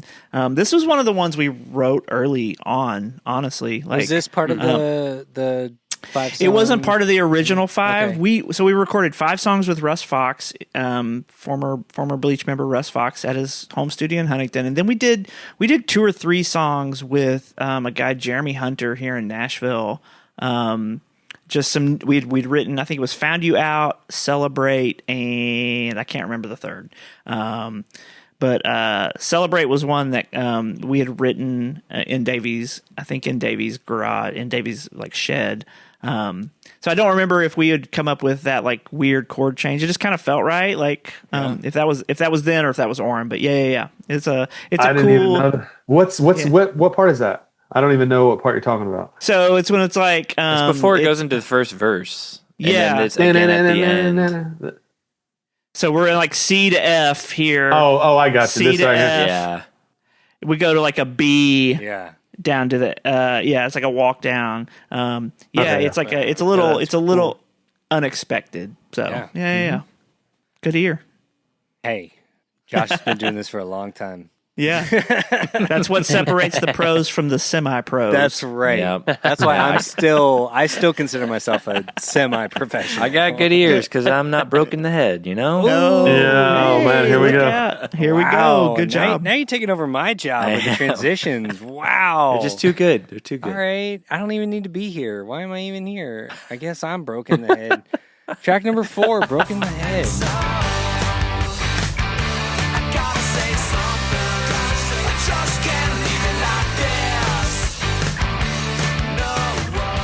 Wow, Josh, I'm a little bit offended. I'm sorry, Kylan. You can have the next one. This is a good jam. This was in the running for one of my favorites, but didn't quite get it. But I love this song. This Thank has you. my favorite moment. This has my favorite moment on the album. Ooh. Second favorite, I think, Ooh. for me. Oh, nice. It's almost Yeah. my favorite too. I love the syncopation of this chorus. Like It's so good. catchy. Yeah. I love it so much. Yeah, okay, so for me, like the thing that makes this song, there's so much like emo and like pop punk music that's This like, is this verse is such a Get Up Kids rip. yeah. Oh, okay. I mean, mean, that's mu- why I love musically, it. you're saying, or vocally? Musically. Yeah. So Yeah. like, I mean, Jared was doing his best. Like, what's the drummer from Get Up Kids? Like, I mean, I think the Get Up Kids have a song where it's like like it's like that little fill that he does. It's not a bad thing. It's like a hat tip, you know, like, we see. Yeah. And I remember like when we were doing drum sounds for this album, it was like Weezer Pinkerton, Mineral in Serenading, Jimmy Eat World, and Yes. and Get Up Kids Eudora. There was that opening wow, track on yeah, that yeah. B-sides Get Up Kids Eudora album that we just love the drum sounds. So, but this bridge is my favorite part on the album. So good. This is my favorite part of the album. So here's another guitar solo story for you is, so at the beginning you kind of heard that weird sound. It was like a reverse. So we did a whole take of that solo in reverse. And we were like, oh, can we do that? Can we do a whole solo in reverse? And we ended up the answer was no, we couldn't. Were you trying to do like the bass on You Can Call Me Al? Where it's like first and then it's reversed. Yeah. Big you can Nice. call me Al fan. But yeah, I think we toyed with a couple takes of like a fully reversed guitar solo, and I was like, no, that's too much. Yeah. We just did it at the You have to beginning. compose it backwards at that point. Like, Yeah, I think Right. it was. It's like in a music video where somebody does has to learn everything backwards. That's what Yeah. we're trying to do, but it didn't. Yeah. It felt Didn't like work. everything was backwards. Didn't work. Yeah, That it was just- wrong. In a rare lyrics moment from Kylan on Church Names Nice. Now, I appreciate this song lyrically like a ton because this to me is like it's right smack dab in the middle of this like era of like I was saying, like pop punk, emo music that's like all about relationships, and so much of a lot of that stuff tends to put like so much onus on the other person in the relationship without taking any accountability. And the thing I love about this song is like they're like, when the song starts, like you feel like it's gonna get into that same kind of thing. But then there's an actual like accountability. It's like, I gotta say something. I can't leave it like this. You know, even though it says like, your excuse is making me sick, it's getting old. Is there anything that I could have said to help fix what's broken in your head? I just like, I love that there's like a level of accountability. Yeah. Tell me, hopefully it didn't sound like that's something that like you Is there didn't anything hear I a could lot. have said that would have fixed what's broken in your head? You know, like, well, no, but yeah, I mean, you could read it like that, but I like Kylan's read that it's that's like, the way I felt it. somebody So, genuinely yeah, trying like, to like. yeah. what Is there can we anything? do? Is there and anything even like, I could hopefully have I'm not said? pushing too hard. Like you're caring about the other person. Right. Yeah. It's not like, you know, freaking brand new. I hope your plane crashes and you die because you made me upset. You know what I mean? Like, it's like, like things suck right now. yeah, But Yeah. like genuinely, like there was like a genuine spirit to it, and It's a I genuine think, care. Like, I think Yeah, it we're is. we're Yeah. all like sweet boys here, so I think that's something I think we can all like relate to. Of just like, man, this just like freaking sucks. it's funny because Jerry was talking about the Get Up Kids, and like, honestly, the verse specifically in this song for me, that's why I was like, you talking music or lyrics? Because the verse for me was like literally one of those songs that you're talking about. It was Saves the Day, kind of was like At Your Funeral was Oh, a song yeah. that we were Yeah, listening yeah. to, and I think Yes. it slightly tips its hat to that, but it's not like, I think for me, like writing those lyrics, they felt really like I wanted them to feel like you were in that moment. Like Yeah. you're in I don't know if you've ever been in a relationship and you got in a fight in the car. Yes. That's no, what it exactly. feels Yeah. like. It's like you are, nobody's talking. Yeah. And pretty It's soon just like- I'm going to it's pull up just in your weird. driveway. It's just weird. You're going to escape off in your house. Yeah. But I got to say something. I got to say Yeah. something. Yeah. That's me. Jerry knows me. That's me. I'm like, I can't let it lie. I'm been like, there. I got to say I've been something. on the receiving end of that.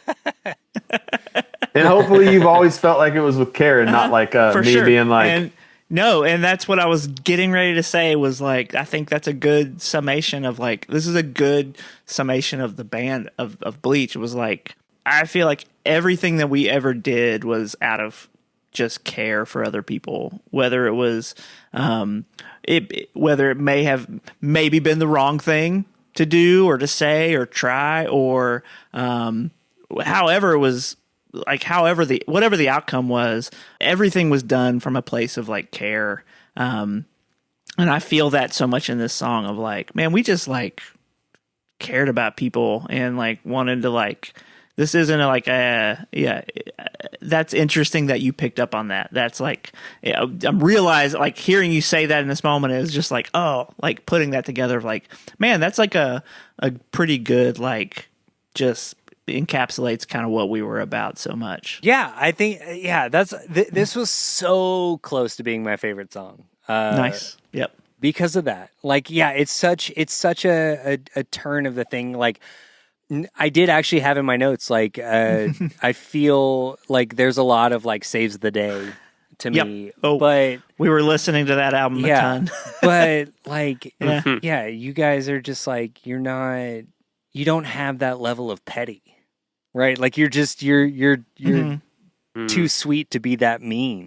But it's like it's the same general vibe, like because we all feel these feelings, right? And you can go one way and say, you know, you could slit my throat, and with my one last gasping breath, I'd apologize for bleeding on your shirt, a la Taking Back Sunday. Right. Like, very passive-aggressive. You could be passive-aggressive, which so much of, like, this kind of music at this time, Was now, very as, passive, as an adult, like, looking Yeah. back, I'm like, oh, that's, like, so toxic and passive-aggressive. And this Yes. is just like, oh, no, okay, that's, like, a genuine feeling that I'm life's feeling hard, but with also with with we're all doing our care best. for the other person. Yeah, and I just Yep.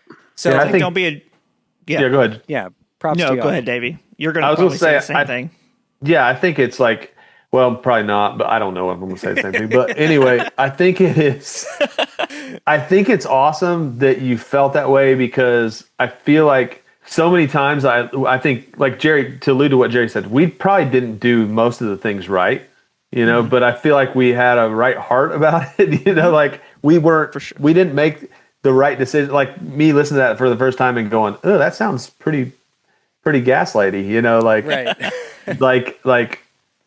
what can I do to fix you? You know, like I didn't mean it that way at all, but I'm just glad. Let me get to the bottom of this. I'm just glad that the sentiment Yeah, goes through, because it resonates. it's so easy to be.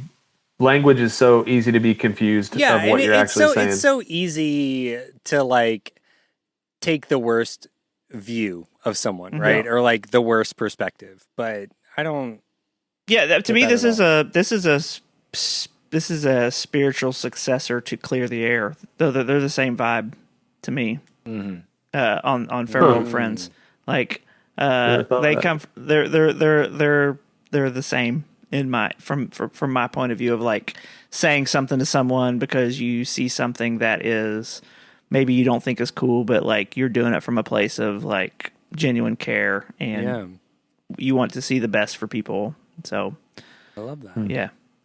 Plus, Right. I love the harmonies on that one. I love Yes. the counterparts. I'm going to say that. Like, I love that. I love how well it. I love how well it. It feels like a lot of times when you like a lot of this record was the music was written and then the melody and Vocal the lyrics stuff, were written on top of it. Like the music we got now. Davey, go figure out a melody, or Mylum and Davey or Jerry. Like we'll go in and try to. I mean, there's a couple that weren't that way, but this one specifically was, and I remember just feeling like it felt like it was unified more than some do. Yeah. So I love that. Nice. I wish I had a really good transition to the next song because Josh stole my last one and then set me up for this one, but I don't. We'll fix it in post. Track number 5, We Are Tomorrow.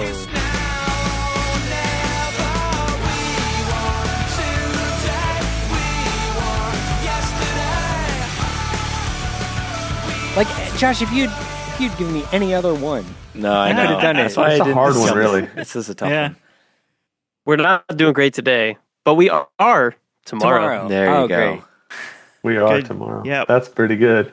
Gentlemen, above my head, there is a music the music video. of this song Yeah. playing on a loop.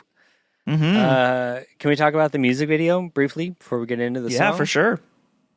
So, what What you want to know? What happened? What was the deal? Well, like, how did The deal. how did it all go down? Deal, what's, the, man. what's the deal with the music video?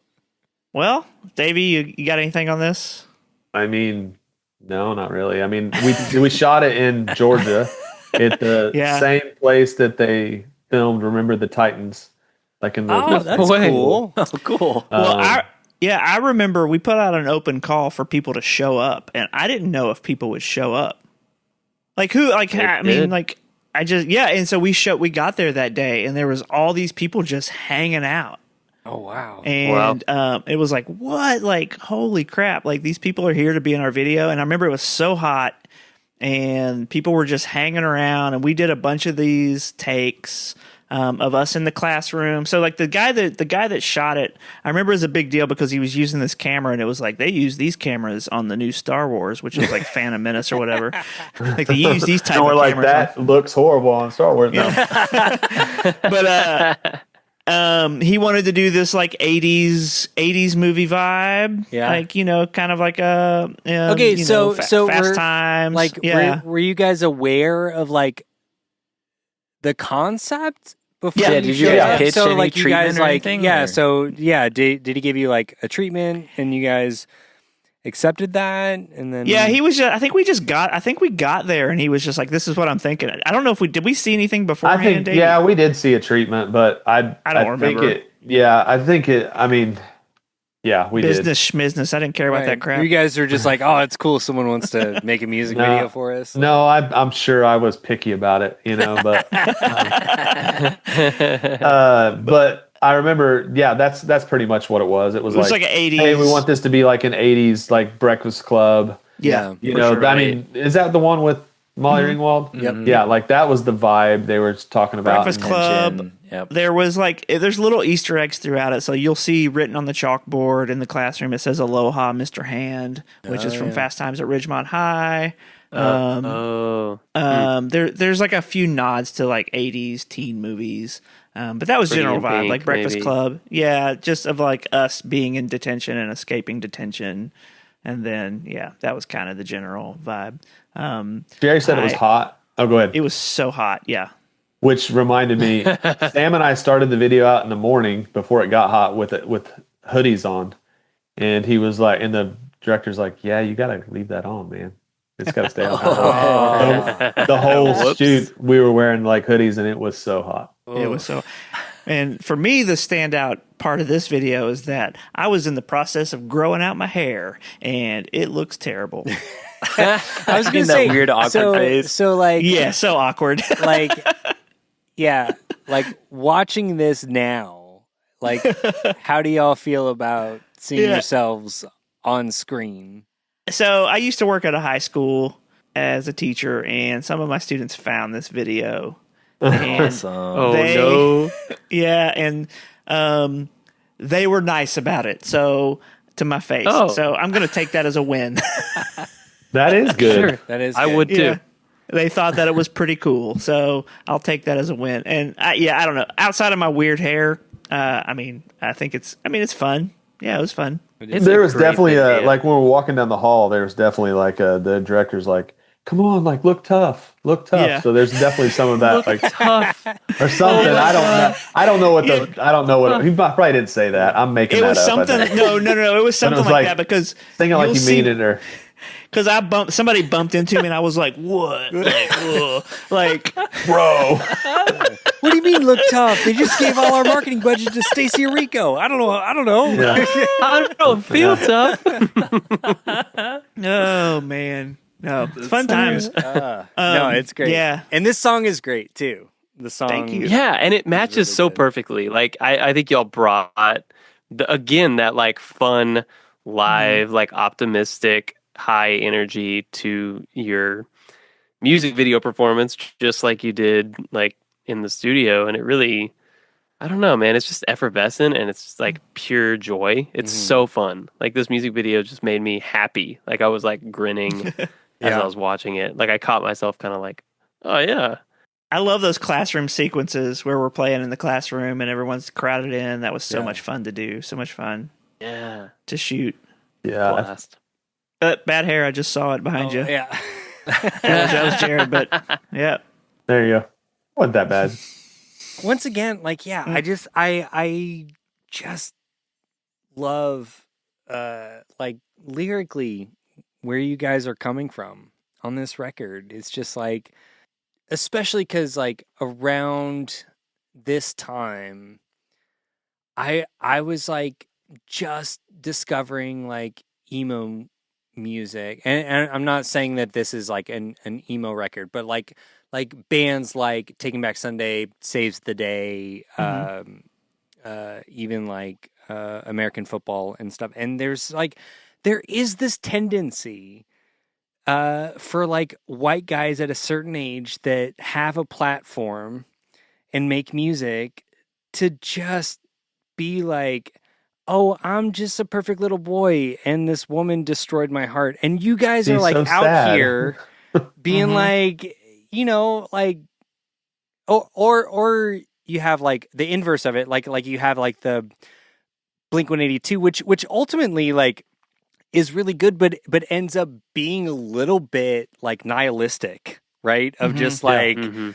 hey, screw everything, like, like nothing matters. And you guys like fit in this like perfect pocket of like not cheesy, just genuine like optimism and hope and life. That's and I cool. think That that's feels and I earnest. think ultimately I think that is the legacy of Bleach and why it affects people so much even today.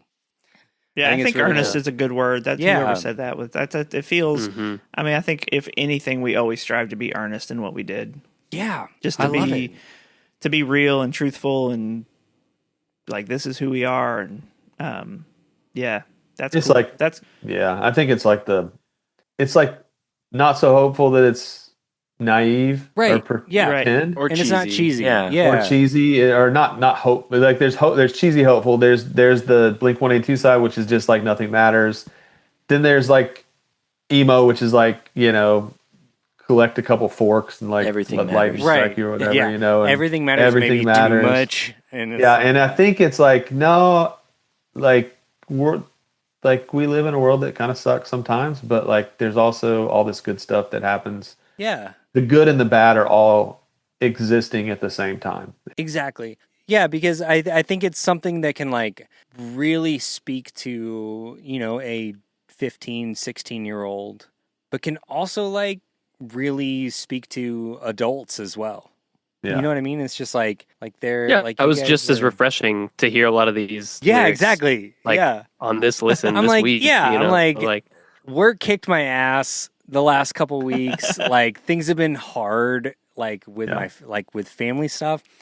And this album was really TJ, you just said on a recent episode you called something a soul balm.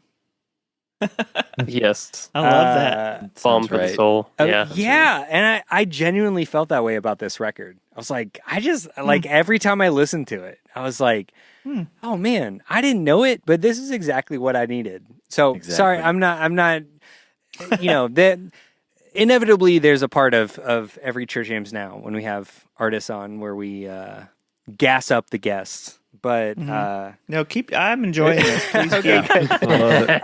but Yeah. it's super genuine. Like listening to this album. Would you say it's earnest, Kyle? I think so. It is I earnest. think so. I would also say the staccato hits in the bridge feel very triumphant in Yeah. Yes, a great they're way. huge. That's like one of my favorite parts of the song. Yeah. It's so cool. This song was like originally just full on rock at the beginning. It wasn't like that was kind of That was Oren's an idea. Oren. Like there's a demo or maybe it's a pre-release demo version of it that is just We did like with Russ. Yeah. and Cool. I This mean was I go back one of and the forth. original five. Yeah. I go No, back sorry, and forth. this- It's like go ahead. I was this is one of the original five. We demoed one with Russ that was a little more straight ahead. Yeah, I go back and forth on my favorite, but yeah. Go ahead, Davey. Sorry. Yeah, you just said it. That's it. So we had this. I don't know if you guys remember. I don't know if you guys remember the website Pure Volume. Of Oh, course, heck we yeah. remember Of course. Pure Yeah, Volume. but we used to post. We had some songs posted on Pure Volume, and we had the demo version of We Are Tomorrow. And somehow, somebody somewhere at ESPN grabbed the demo version and used it as a bumper on Sports Center one time. So, which I thought was pretty cool. I was going to ask. I saw Yeah. that on Wikipedia and I wanted to confirm. Yeah, Yes. yeah, that's pretty fun. That's crazy. Yeah, it was the demo version. It wasn't the album version. We actually ended up, I think we ended up kind of mashing together the demo version and the album version a little bit. Yeah. Yeah. I mean, it's like that's like a slight half breath, the beginning of that Yeah. song in the Yeah. record, but it's not, I don't Right. know. I mean, yeah, I think for some of us, I know Milam, I think this is his least favorite song on the record. That's He's just funny. like- Really? But yeah, I'm kind of like, I like it. I like it. I like it because of just the history behind it. Yeah. So Yeah. Also, just it's not my least favorite. random aside, I feel like being a music supervisor intern for ESPN in 2002 sounds like the best job of all time. Yeah, for sure. Right? Like Probably you're pretty just fun. Yeah. Give me that job. Lots of Starflyer. Yeah. If Jerry had that job, every major NFL moment from the early 2000s would be scored by Starflyer 59. It'd be Americana. It'd be Americana album. Yeah. All right. Yeah. Well, it feels like, I don't know, all of the compliments that I was going to give for this album, I was going to spread them out over the album, but they all just like fell out at one time. This is a good in one. that song. So let's move on to track number 6, Fell Out. What's wrong with me? I just been laying around, wishing it'd be like it was before I fell out. Now is there any chance that This is my favorite song on the record. Wow. That's awesome. Yes. You know why it's awesome? Why? This is a Jerry and Davy collab. This is a Jerry and Davy collab. Oh, I He love We knew that. wrote He this probably- he going did down the research. road. He probably figured that Yes. out. Oh, that's amazing. I'm glad you remember this, Davy. Oh yeah, dude. Yeah. I remember it really well. This drum beat I programmed on a little Boss drum machine. We were in the RV, like driving down the road with an 8-track, and An acoustic guitar. an acoustic guitar, and then I used Sam's guitar and recorded. I like wrote some of these guitar licks that I was surprised Milam pretty much used. Wow. Yeah, this was a straight up Jerry and Davy collab.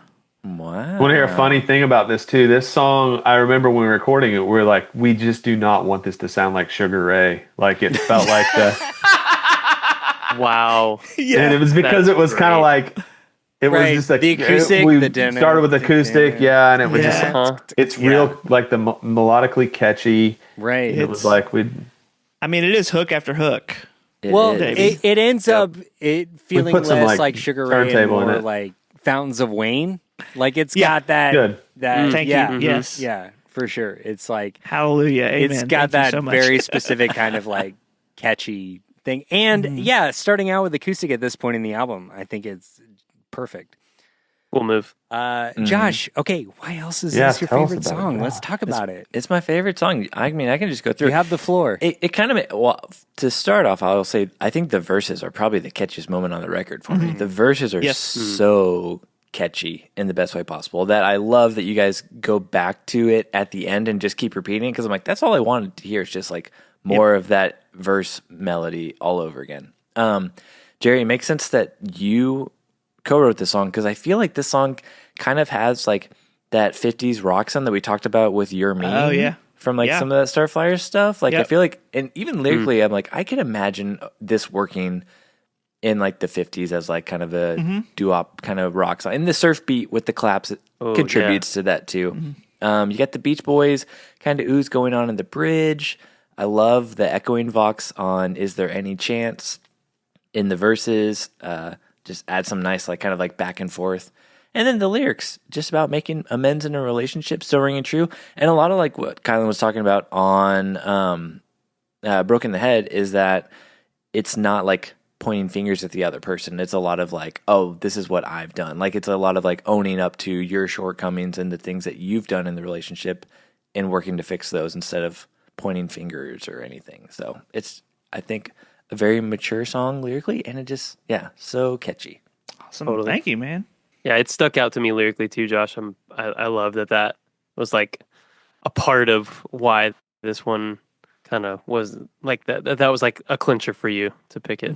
Yeah, it's very relatable. Davey, did you have anything you. to say about this one? I like it. It's I like how it feels. I was gonna say this is like one that we tracked. I remember we tracked this song and we had a click track to it, and we listened back to the take that we actually used, and Jared like totally went off the click track and then got back on it. Yeah. Like, back on wow. it. That's how much it like rushed at points. Uh-huh. But you didn't feel it when you just listened to it, and it felt right. Like It felt right. You could hear Oh, it cool. speed up in some points and like slow down, and that's why, because he just was.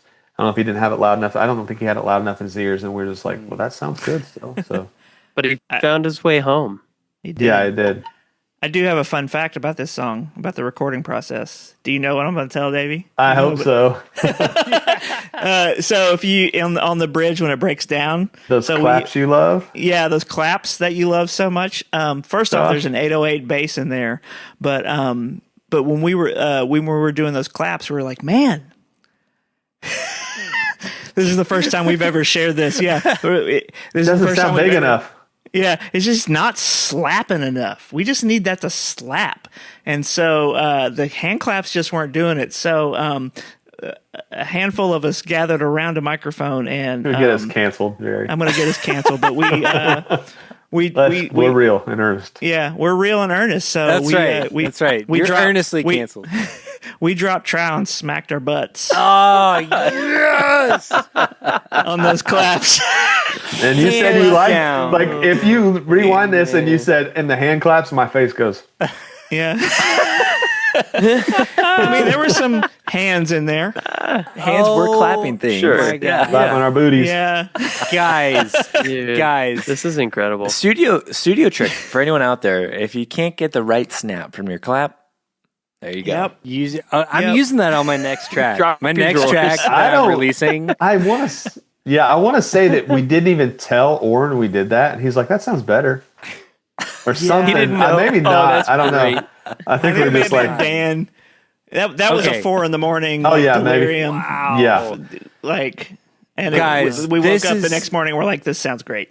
This is genuinely so we do a Patreon exclusive wrap up every year on Church Hymns Now, and we often talk about like our top favorite moments on the podcast.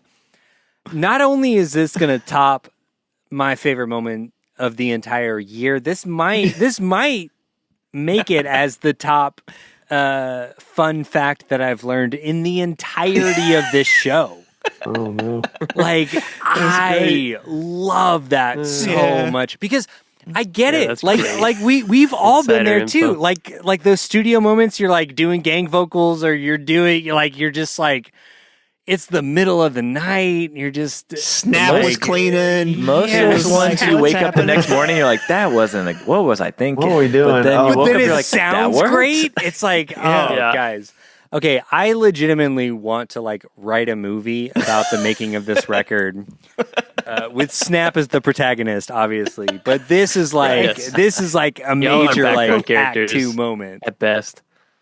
Dude. Yep. Oh, that's so. There's so good. many. Yeah, I think that's another thing, and it's not. That was just one of them, but we always tried to, especially with Orrin. It was good with Orrin because he's like, yeah, let's try it. He was totally down, but we'd always want to sound like try to make things sound different than what they were. I mean, even like I forgot about this, but We Are Tomorrow, like Jared had like oven mitts or something attached to his drumsticks on that part that goes right before the last chorus where it's like, and so there was a lot of that kind of fun experimenting with sounds and And we Nice. slammed the door at one point to make it like to punctuate something. And yeah. So It was good. definitely Ooh. it was a vibe of experimentation to a degree. Yeah. Yeah. Well, I mean, all of that just speaks to like what I personally love about this album too is that like you guys were just like in such a sweet spot of like you had like simultaneously like you had the experience of like being an actual band, but you had like most bands, like their fourth record, they've kind of got it like locked in, right? Like you get like you know exactly kind of what you're trying to do. But you guys are in such a sweet spot where like you have the energy of a debut record, but the experience of a fourth record. You know what I mean? Like it's just just all fit perfectly and under 40 minutes, which listen, if I could retroactively go back to 90% of the bands we cover on this show, I would tell them make your record under 40 minutes. Shorter. Yep. No, it's so Cut out good. some- Yep. Go ahead. No, never mind. I was going to take a dig, but I'm not going to do it. Oh, okay. Oh, well, proud of you, Jerry. well. Proud of. Now you have to. Comes with age. We could leave it in the Patreon. I was going to say, cut out some of those piano interludes, Matt Thiessen. All right. Whoa, All right. shots That's fired. that's the I love TikTok Matt clip. Thiessen. Nope. Yeah, I love Matt that's Thiessen so much. Nope. I like the piano interludes. I love them. I think Listen, they're great. we'll invite you Me guys too, back Davey. to. I don't. You like them, I'm with TJ? Jerry. I like them. Yeah. I love them. Josh. fine. Josh, They're my favorite you're the deciding factor now. I'm the deciding You're the vote. tiebreaker on the piano If interludes. Thiesen's playing piano, I'm down. Okay. Boo. I All rescind. right. I take Let's back. go. No, Jerry, you gotta don't leave me hanging out to no, dry. Are you don't. kidding I've me? got bailed. I've He got bailed on you. Okay, you're I've gonna gotta- flip flop whichever way the Yeah. wind blows. Well, I got to keep dialing for Martin going, so like I don't want to ruin the chemistry we have. I know there, so- Josh weirdly always gets like 2 votes, basically. It leaves me weak at the knees, I'll tell you that. So let's Yep. move on to track number 7, Weak at the Knees.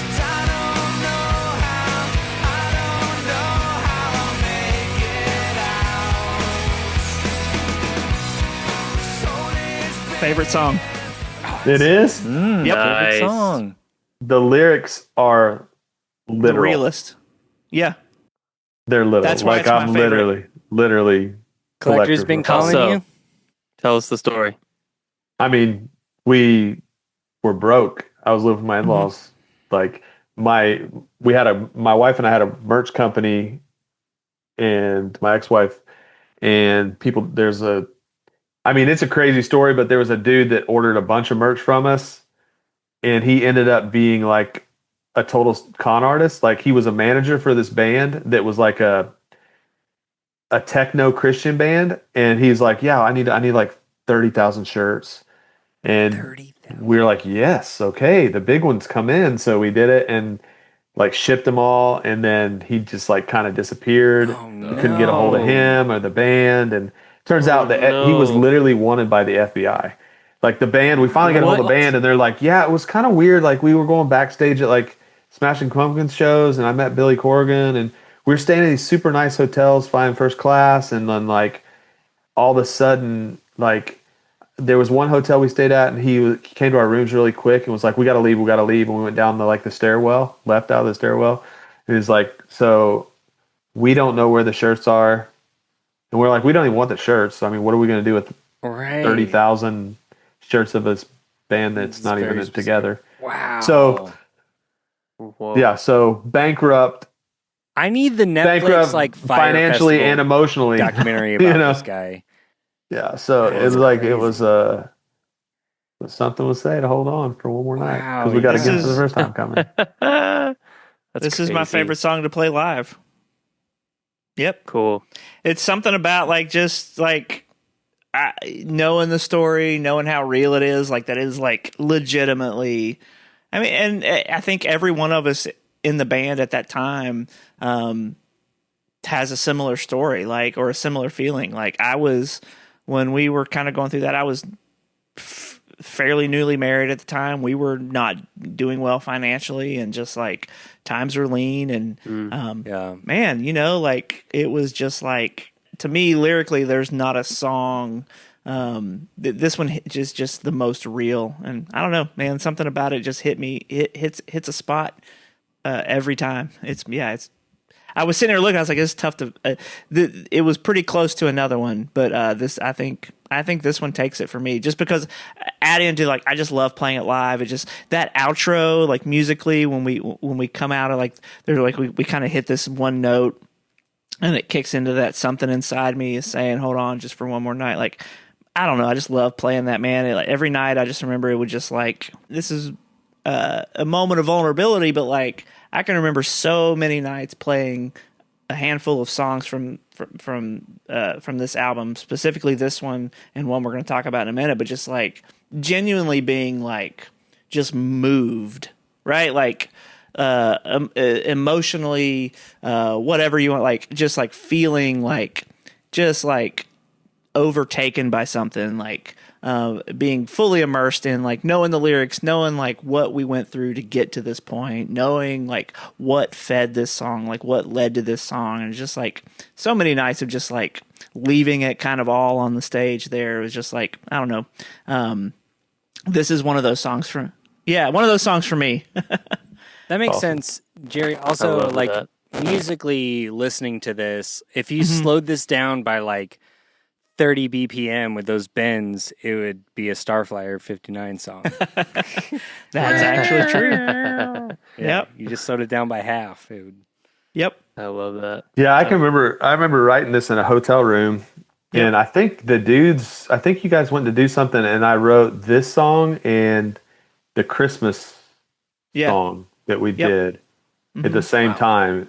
Like those two songs came out that day, or the idea started. The idea of them. Yeah. Yep. Cool. And another fun fact about this song, Ethan Luck and Dan Spencer. Do you remember this? Do you have this? I have it somewhere, maybe. Dude, I need to hear it. But Ethan Luck and Dan Spencer had a fake band that they called Deer Hunter, and they covered this song in like a country, kind of like a country vibe. And it's actually pretty cool. What? Like, I'm like, oh man, I wish I had that. I wish it was released somewhere. If you find it, Jerry's the he's got the archives. Jerry, send it to us. That'd be really cool we'll to hear. release it on Church James Now Records. Yep. Which Well, we'll let's do start it. one day. Looking right now. If not, I can get it. Ethan, I'm sure Ethan has I it. asked Ethan for it, and he's a while back, and he's like, I don't know where that is.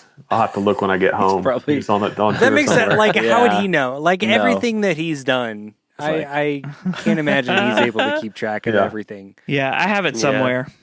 I probably do on a drive somewhere, but anyway.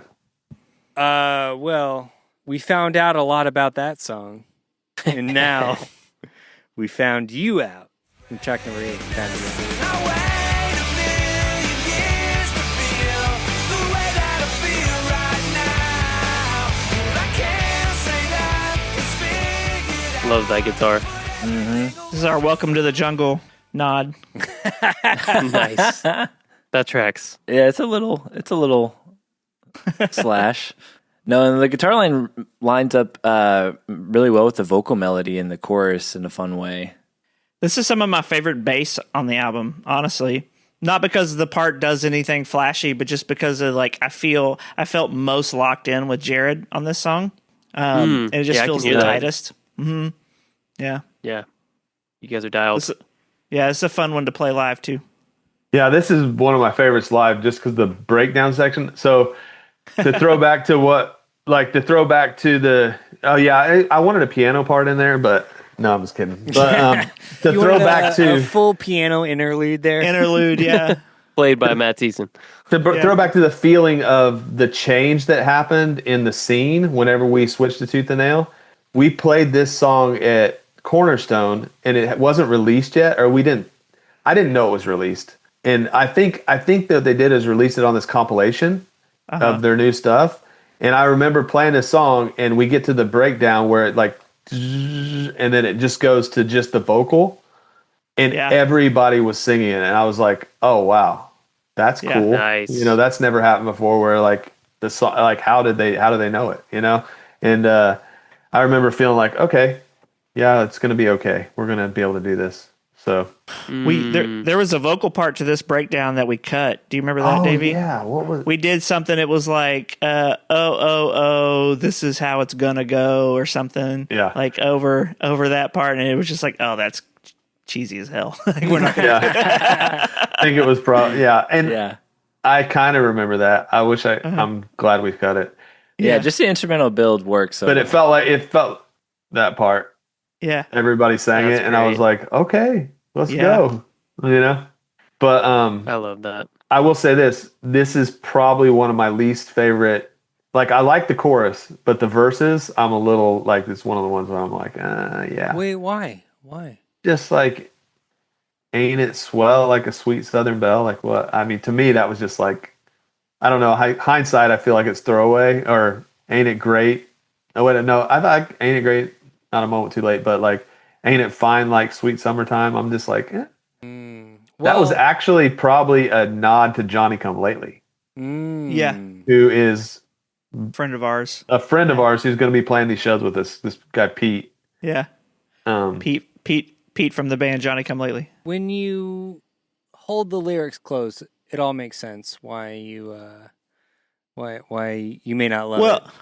Let me throw Davey some let me throw some context that will let Davey off the hook a little bit here. So coming into the recording of this album, I would say, I can't even give you a percentage. There were a lot of lyrics that were not written. And so we were getting kind of down to the wire. I remember just like we would have rough tracks. Davey would go off into the house, into Oren's garage and like the other house, and would be like, have our little 8-track, and he would be like recording melody ideas as we're trying to like, and writing lyrics as we're trying to finish up these songs. So like, like that contradicts a little bit of what we were saying earlier. Is we spent a lot of time like working on this album, but some of these songs, like we spent a lot of time on the music, but we didn't like just have a lot of lyrical this ideas one done. I think this one was I pretty had late in those the game. ideas, but I think it was like yeah, they're good. That's good. It's not It's bad. good enough. And I think honestly, I was like, I liked something about it in the moment, but hindsight, yeah, I don't know. I mean, it is what it is. You know, it's there, it's done. I like. But I don't. There's other lyrics in my life that I definitely like less than this that I've written or sang. But it just kind of felt like it felt like it just felt throwaway, you know, which I don't want to ever do. You know, it just felt like, ain't it great on a moment too late, you know? I mean, the Summertime and the Sweet Southern Belle felt a little bit not really connected with the song as much. Like what my feeling of the song is, which I'm the only one that's going to feel that, but I love hearing that because that like those kind of more like maybe like off the cuff, like fun, funky lyrics are sometimes the ones that feel very free and like open and just like you're not overthinking, you know, like you're just kind of like letting the muse take you somewhere fun. But I love your self-awareness, Davey, that like you're the only one that is thinking about like does it feel connected to the rest of the song, or do I feel connected to that part? Because like I love those lyrics as a listener. I'm just like, oh awesome. yeah, this is great. Yeah. which is kind of what it's about. I mean, to me, a little bit is like Right. art in general is like, it's not about, like Sam said this recently. He's just like, Bleach wasn't just us. Like it was us. It was the people who played before us too. I mean, the members that were before us too, but also it was the people that listened. Like that's what makes up Bleach, is like the fans just as much as us. Like we're all part of this thing. Yeah, we recently talked to Jeff from Squad 50, and they also had like a similar sentiment. Where like the fans of the band were just as much like a part of the family as the people making the music. Yeah, like, that was same. Just as important. Like I mean, without them, we wouldn't have done all the things we did. So it's pretty awesome. But I will say, I do remember writing this song. The beginning of the stage of the song happened in that storage unit. Yep. Because everybody left to get food or something, and I just stayed. Or it was maybe I hadn't moved back to Nashville, and I was just like thinking about sleeping in the storage unit. I don't remember, but I remember it was like really late, and I picked up somebody's guitar and wrote it. Oh, that's cool. I also want to cover this one slowly on piano, and I'm not even joking. It feels good slow. Yeah, it does feel. I agree. Remember, I'm back around. We don't have to talk about that anymore. I'm back around on it. Oh yeah, I forgot. But I'm telling you, that's what I want to do. Let's do it next week. All right, guys. We've said a lot about the album so far. Unfortunately, at this point in time, this is totally my fault. I did not realize the time. I think TJ might have to go. Yeah, I got a dip because gotta go help out with the he's baby. such a good dad. He's got to take care of the kid. I mean, you know, that obviously this is all like super fun, but I would rather you go hang out with your child. Be a pop. That's like way that's way cooler than whatever it is. I'd rather be able to do both. We love you. Split myself into two. TJ, can you tell us your favorite song? Yeah, I do. Yeah, I do want to give you a platform right now to give sort of some final thoughts before you have to go. Yeah, it was a great transition though, because you know we have said a lot about a lot of these songs, but what's great is I'm not going to get to say a lot about my favorite song, but I'm going to put it to you guys. You're going to have to sort of create a fantasy of why TJ chose this song as his favorite. I'll tell you what it is. Okay. And then when y'all get to the song without dude, me, I got this. you're going to have to like I've been preparing cobble for together this for 150 episodes of the show. I can reasons that TJ chose headcanon this one. the hell out of whatever you tell me. Okay, but before you do, I want Jerry and Davy's best takes Ooh, that I are like not that. reliant on what you think, Right. Or They haven't known you our for Everlord. 17 years. What our favorite Yeah. songs are? No, what Wait, TJ's okay, wait, is. So What do you I'm think, going to tell TJ? you what it is, but when you get there, you're going to have to come up with why. Guess why you think it it's was my Okay. TJ's favorite. favorite Yeah. song. Oh, okay. So my Yeah. favorite song on Again for the First Time is Knocked Out. That tracks. It's All right, Knocked I got Out. it. I already got it figured out. Great song. I think I not got going to it. say anything else, but that's my favorite. Sweet. But yeah, you guys, it's been a pleasure, and I'm sorry Yeah. I have to dip a Dude, little early, it's but fine. Please, y'all go. It's not early. Go. Do it, You're bro. on time. Yeah. I mean, we're literally trying to make this longer than my first episode with you right now. So I think so. Let's do we it. had to break that one into which two, was the longest Davey. one. welcome So that. Yeah. Yeah. We got lots of opinions here. I like over to here, talk. so- Yeah, And please keep sharing them, please. That's what we do Yeah. on this show. go hang out with your kid. Tell Trill I say hi. I know she's 9 months will. old and has never met me, but Yeah, no, she'll be So I like, say, "Oh hey." yeah, Kylan's takes on Again for the First Time are so bad, and he's wrong. yeah. He's got all kinds of opinions." All right. She's a No, yeah, I'll tell her y'all all said sweet dreams. 'cause We she's said a sleeping. lot. for sure. we Yeah. said a lot. Said a lot. Yeah. We also All right. Trill I was sweet dreams. hoping All you right. could say this is not true that you're leaving us, but okay. I know. Oh. I know. It is. It isn't untrue. It is true. But it is true. All right. Davey, Jerry, it's Half been a it pleasure. Great See you, album. TJ. All right. See you, Thank you. TJ. Love I'm you. sure we'll talk again. Bye. Much love. Adios. Okay, track number 9, Said a Lot. You said a lot of things this year, half of it untrue. You said a lot of things this year. We have. We have. This was one of the early fives. Oh, good. Okay, You guys need to nice. guess what it's about in general. I mean, it sounds like a very personal experience with someone. I don't know anyone else. Know anything beside that, though. I don't have any guesses. Did someone steal a VHS tape of yours? Because that would be my guess. No, I think it's like I think it probably has a lot to do with the music industry Mhm. and also just not just the labels. I mean, I think it does have to do with some label things, like I think it was pretty. There was a pointed discuss. Like it was. I mean, some of it is about the experience at Forefront and feeling shafted. I mean, yeah. I think it's okay to say at this point. I mean, I think that that's played in. That played Yeah. into it. It wasn't the whole thing about it, but I do think there was some definitely like some alternate. There were like alternate lyrics we were kicking around that were a little on the nose. Just that was definitely like, yeah, you guys like really kind of dropped the ball on us. But again, And it could, I mean, honestly, it could have been about booking agent that we switched to. for sure, It was for me personally, that was part of it. That's part of Mm-hmm. the story. But like, I think I always want to I think just my natural tendency is like when I write a lyric, I usually have an idea of something in my head Mm-hmm. and then it expands beyond that. Like it's not, it's more of a general feeling, but that was definitely one of the feelings. It was like just the music industry and people talking and like trying to climb a ladder or get to the top or whatever, like trying to get to the next, making friends, you can use them. That's the way you pick and choose them. That's the idea of like you're just, it could be an artist, it could be, but in general, it's that fake vibe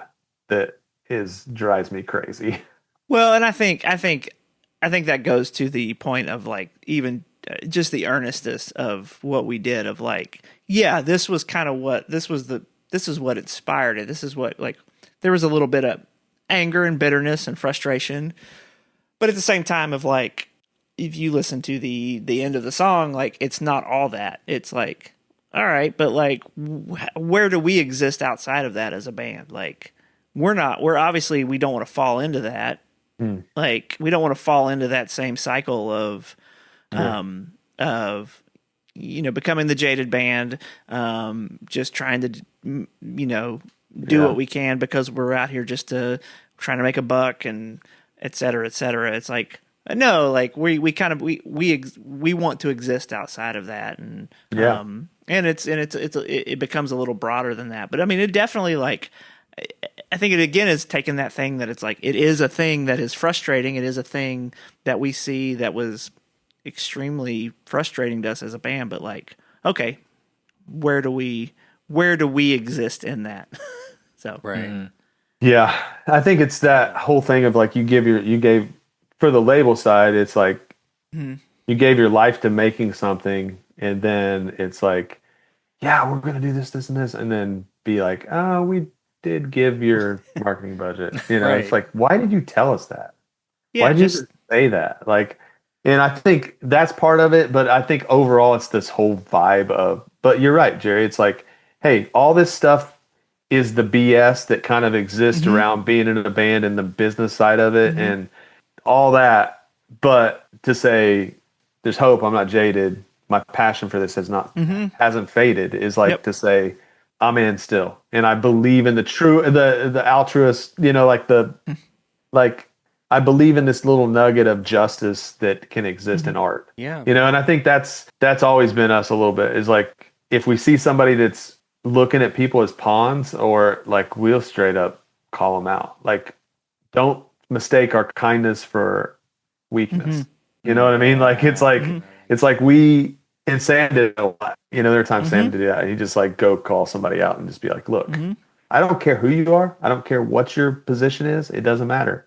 We are all human beings, and you're treating that human being like a less than, and that's not cool with us. Well, I love that, like, almost every single song on this album, like, if you look at it individually, like, devoid of the rest of the album, if you were to look at Bleach as a band, like, anthropologically, like, each of these songs could almost be like a Rosetta Stone for the band. Like the ethos of the band can be tied back to like this specific song. yeah, But then when the whole album is that, it's like, oh no, it's just like That's just them. these are just good dudes. Like, this is just like who they are, and yeah, that's part of what like really resonated with me about this album.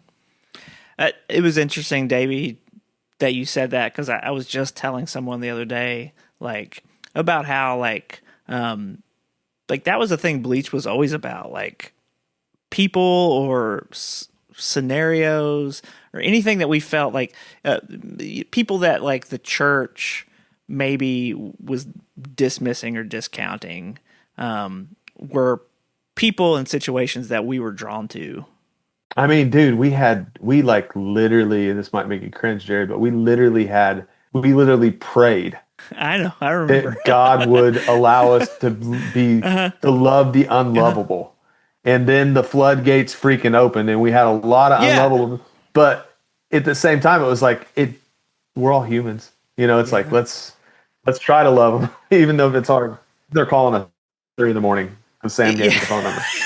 Like, right. Well, it's just, it's interesting. I mean, for me specifically, like, just, as I just being in a different place in my life with, gone through like kind of wrestling with my faith and what I believe and what I don't believe. And it's like, I always come back to that as far as like, as what we were as a band, was just like, the people that were like ignored by society, church, whatever, like people that were on the fringes, like, that's who we were drawn to. To me, that's our lasting legacy. And it's interesting to hear you say that, Kylan, of like, you look at any of these songs and it's like kind of a Rosetta Stone, but I think that that's just like that earnestness of like, really just like trying to love people, man, because that's the only thing we have. That's all we got. Yeah. Ultimately, right? Like what? Like, nothing else is promised. We don't know anything else. Like, so okay, I'm gonna try to love people as best as I can. And it's like, to me, like, that ultimately, even in a song that is incredibly, could be a jaded song about how Bleach was screwed over, et cetera, is like, nah, man, like, okay, that sucked, but like, hey, there's hope, and we're gonna do this, and we're still like full bore. Like, that always to me was what this band We was still about. believe in the dream. Yeah, it's like Right, and yeah. also I will say, like, I can't remember the lyrics off the top of my head. There's like a lyric that's what does the pre-chorus say, Jerry? It's like, I don't think you planned it, but I hope you understand it. like, there's a side of it where it's like, hey, you might not have meant this to happen this Yeah. way, but I hope you understand what it is. You know what I mean? Like, Yeah. it's like, I think it says the reverse of that before in the other thing. Yeah. But that was like a thing to say, like, look, we're all human. I get We're it. trying. We're all trying. I'm Yeah. sure you're trying, and you're trying to make the best decisions you can. I know it might have been the fallout that we received, but like, that's still, I get it. You know, like, I don't think you planned it, but I hope you understand it. You know, it's like, so like, yeah. And I think that, like, for me, a lot of this whole thing that we're talking about humanizing humans, and like, really roots from the fact that, like, well, a couple things, but one is like, if we just think realistically about existence, we are on a speck in the cosmos. And as far as I know, what is happening on this little speck in the cosmos is very, very, very rare. Right. So just that makes each one of us have intrinsic value, because the rarity, I mean, it's like a diamond, like, or more crazy than that. It's like a thing that is this precious, rare thing that exists. And, you know, we're busy freaking screaming at each other and talking about how Right. our politics are Well, bad. I'm it's like, just, yeah, Man, I just want to say it's a shame TJ's. I was just about to say that. I wish TJ was here because, yeah, this is right up his alley, because him and I often talk about, like, that specific thing of, like, I often call myself, like, a happy nihilist, which I guess, I love like, that. translates to, like, an absurdist, but, like, yeah, like, it's insane to me that, like, all of this, like, exists. It's crazy, dude. And so, like, why not have fun with it? Like why not just, like, enjoy Yes. everything, and not in like a hedonistic way, but just like why are we not, like, Why aren't we silly more? yeah, why are aren't we we not, like, having more fun? Yeah. treasuring every moment? Like, it's insane that we're here. Like, if you want doesn't to dig make sense. into, like, statistically, Yeah. we shouldn't be, like, mathematically, scientifically, We shouldn't like, be. like, we shouldn't be here We shouldn't be here. talking on a podcast about this out, like Making it's art, insane. talking Yeah. about art we made 20 years ago or 23 years ago. Like, that's, I mean, and then also, like, the fact that, here's the thing that blows my mind too, is like, I mean, I don't have a high IQ. I don't know what it is. It's probably pretty dang low. but I can tell you this, logically, if you think about the things we don't know, and you're honest and with yourself and with, like, there is no excuse for anybody to pretend that they know everything about anything. You know what I mean? There's no excuse for somebody to go, for somebody to be like, my opinion is right. And Right. if you don't believe what I believe, then guess what? You no longer exist to me. There's nothing okay about that. Right. Yeah. Like, we all are not only on that speck in the cosmos, but every song that's been written, every poem, everything has happened from that little speck. All of our knowledge has come from here. Yeah. It's like it's not come from over there, over there, over there. It's like just this little spot that's, like, kind of circles around, and we're looking out and we're like, oh, I know what's going on. Look at that black hole. Like, no, you don't. Yeah. Right. I mean, right. you can explain it better than I can. I mean, it shows tons of people that can, but it's like, let's not pretend we know. Right. But what I do know, and this is what I probably said this last time because it's been deep in my soul. But what I do know is this one existence that I'm living. If I'm patient and kind and loving, if I exhibit what the Bible calls the fruit of the Spirit, then guess what? It makes this existence better for me. And it also makes it better for the people around me. Yeah. If I'm bitter, jaded, anti people, it makes existence miserable. So why would you want to do that? Right. Laugh more, like Jerry said. Just Yeah. yeah. Man. Anyway, Davey, we said a lot more. Man, we have said a lot, guys, and it's now 11. It's past 11 o'clock. It's almost too late. Sorry. almost too late. Almost. No. We're gonna finish this out. So let's move on to track number 10. Almost too late.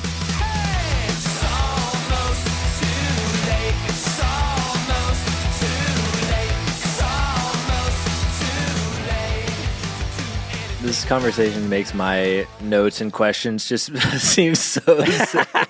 Josh is comparatively. like, You know, we're on this big spec, but I want to know, guys, you know.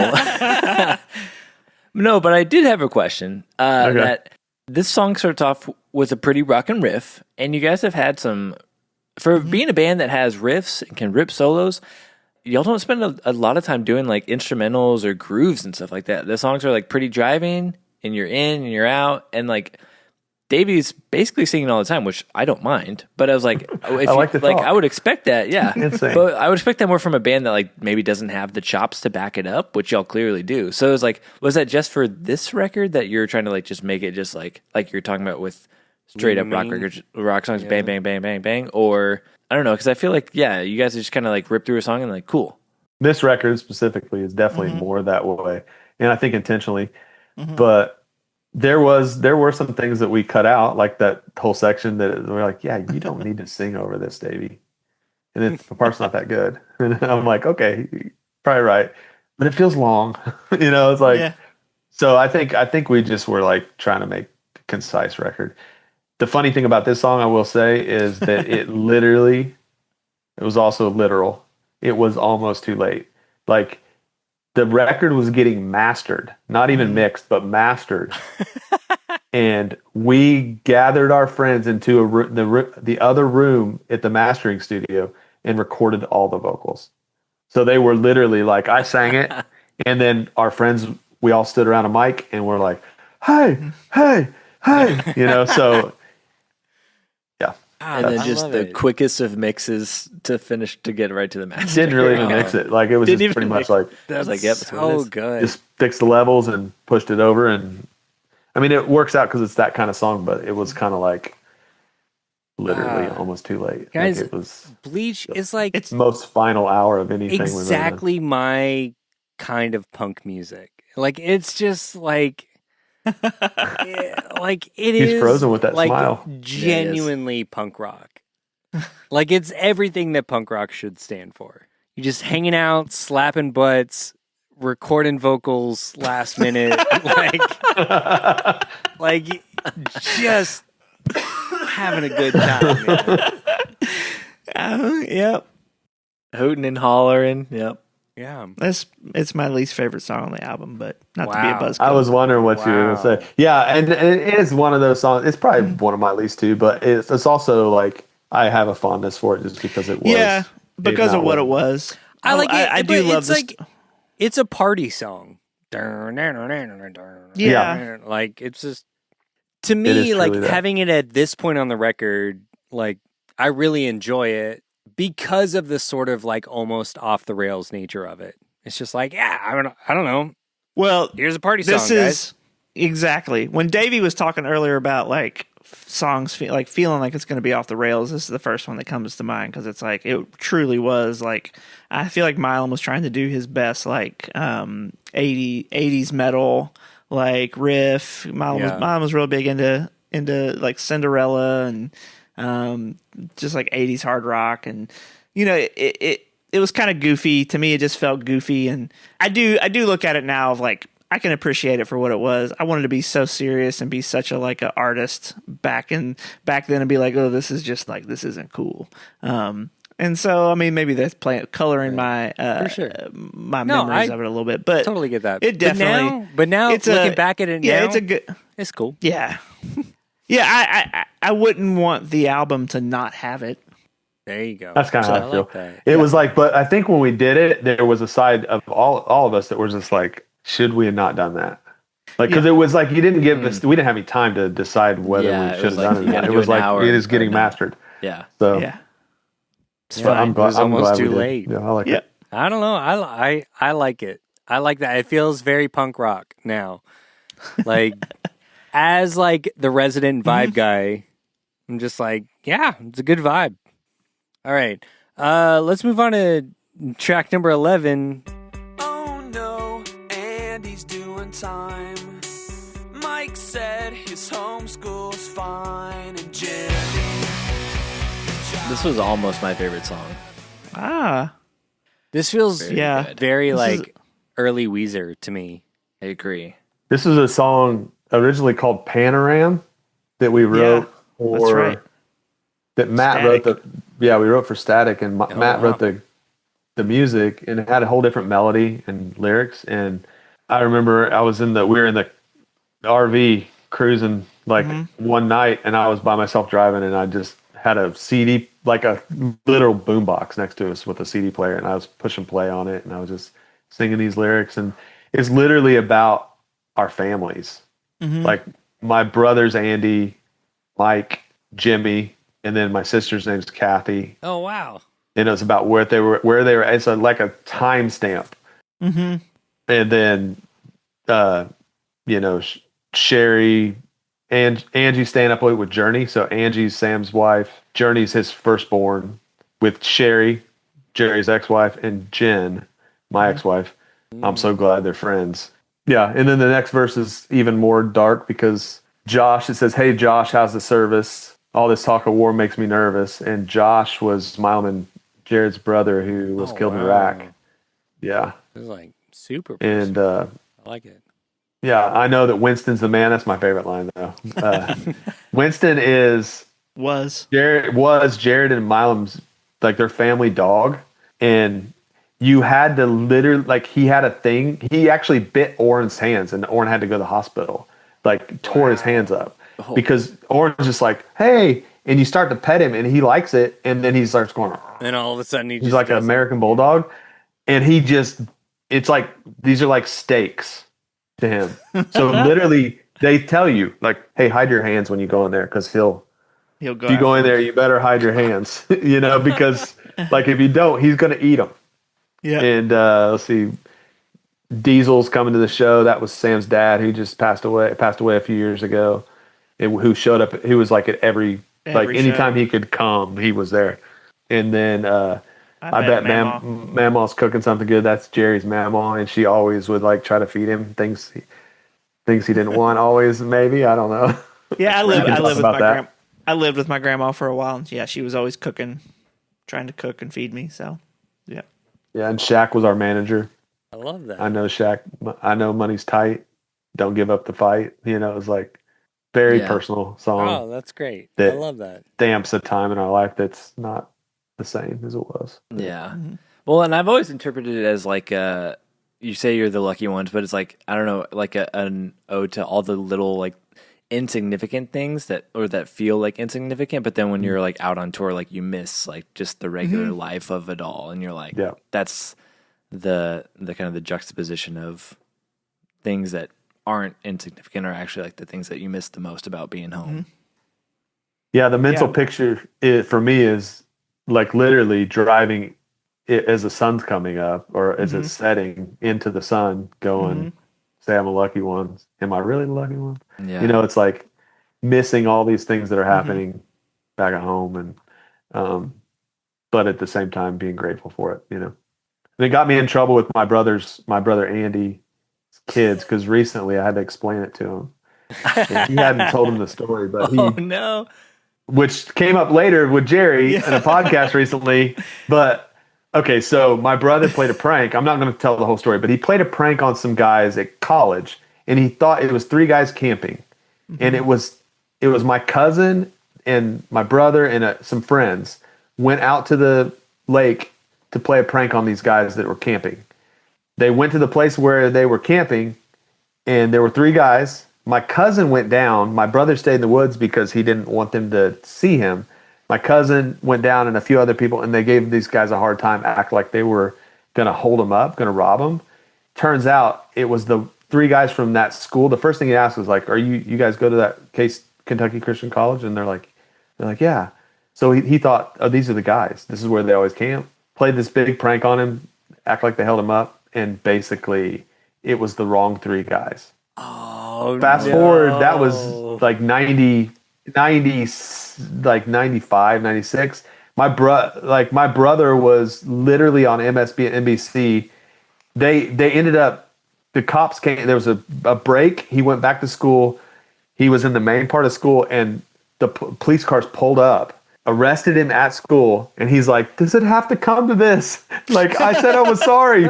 And like, it was all just a stupid prank. Right. And then he went to the police station, and there was a line of film cameras, and they were like literally, he was on NBC, like he was on these like new, like people were calling me. It was like, "Is that your brother that tried to blow up this?" It was like, guy tries to blow up Christian college, and he had this big beard. He looked like the Unabomber. Like Unabomber. But, Yeah. it was all like of this. mid-90s. Oh my God. That's just bad. Yeah, so timing. fast forward no. Yep.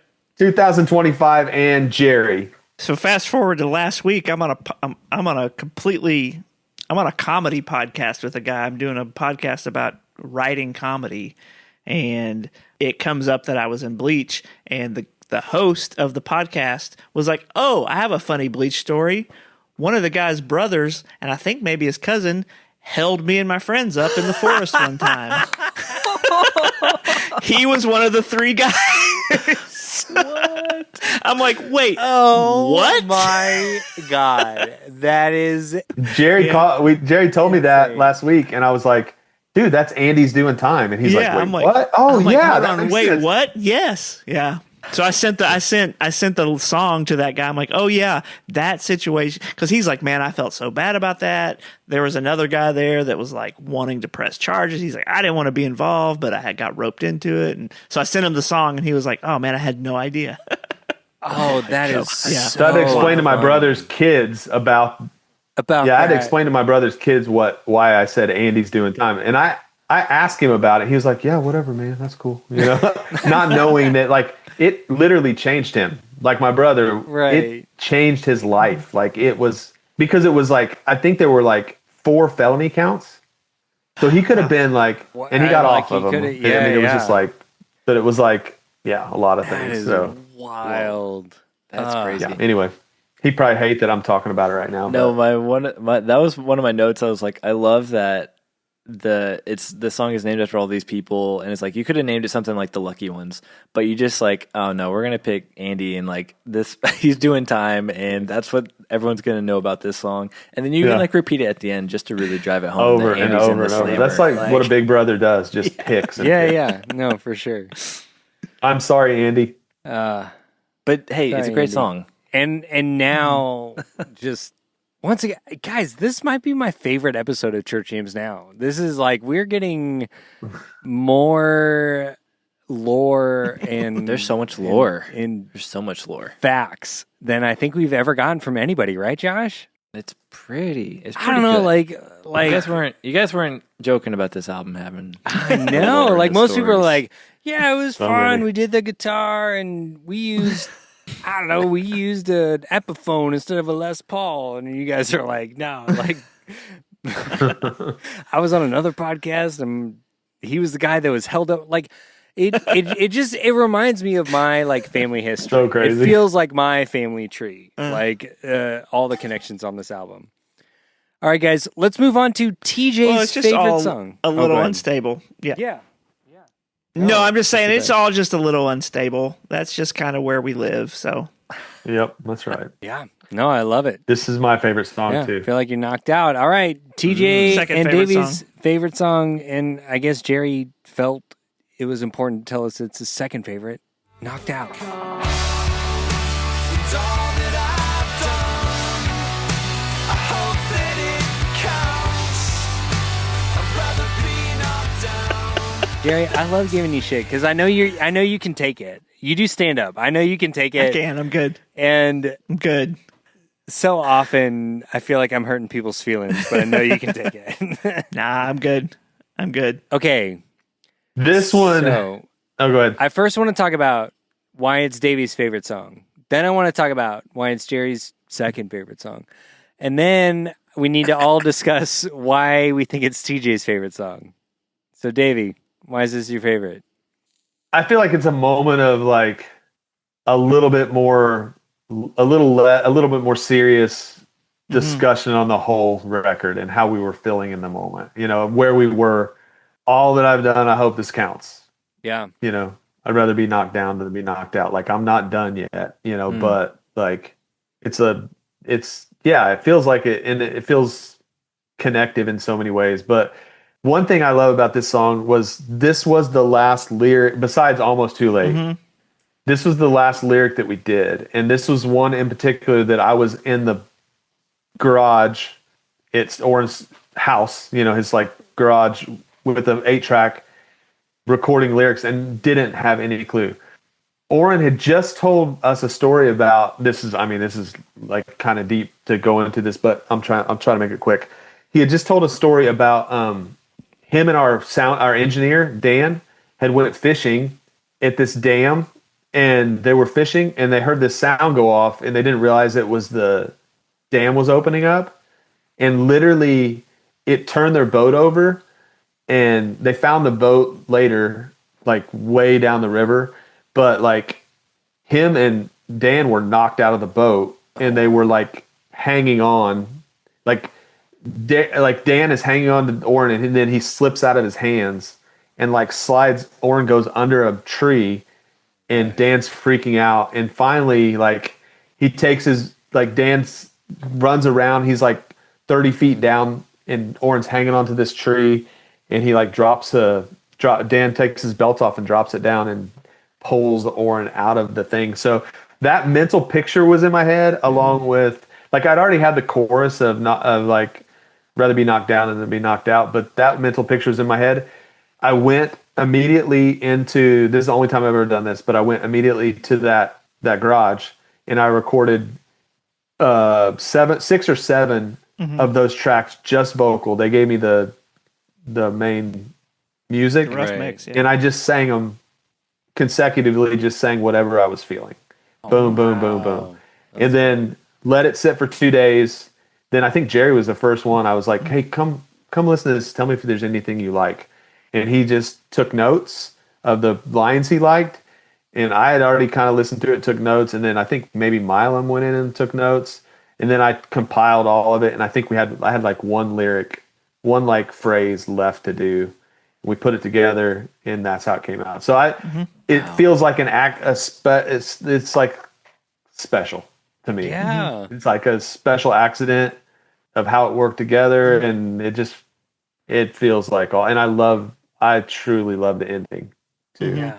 No, it's We've so good. thrown back to that ending on Farewell Friends in between Sufficient and like I talked about that on the last podcast, but like the ending of this song came back on our last record. So and it might come back on these shows.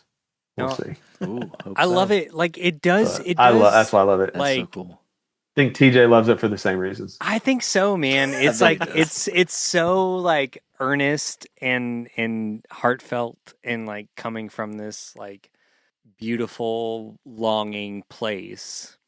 If I were, writing the movie of the making of this album, the only thing I would add to it is I would put the whole story of the dam opening up, except I would put Snap with a 6-pack on the shore, just Cleaning sweeping up up, the aftermath. and then just cleaning up. Yeah. Might have been a 24-pack. There you go, with a 24. A lot of cleaning. Yeah.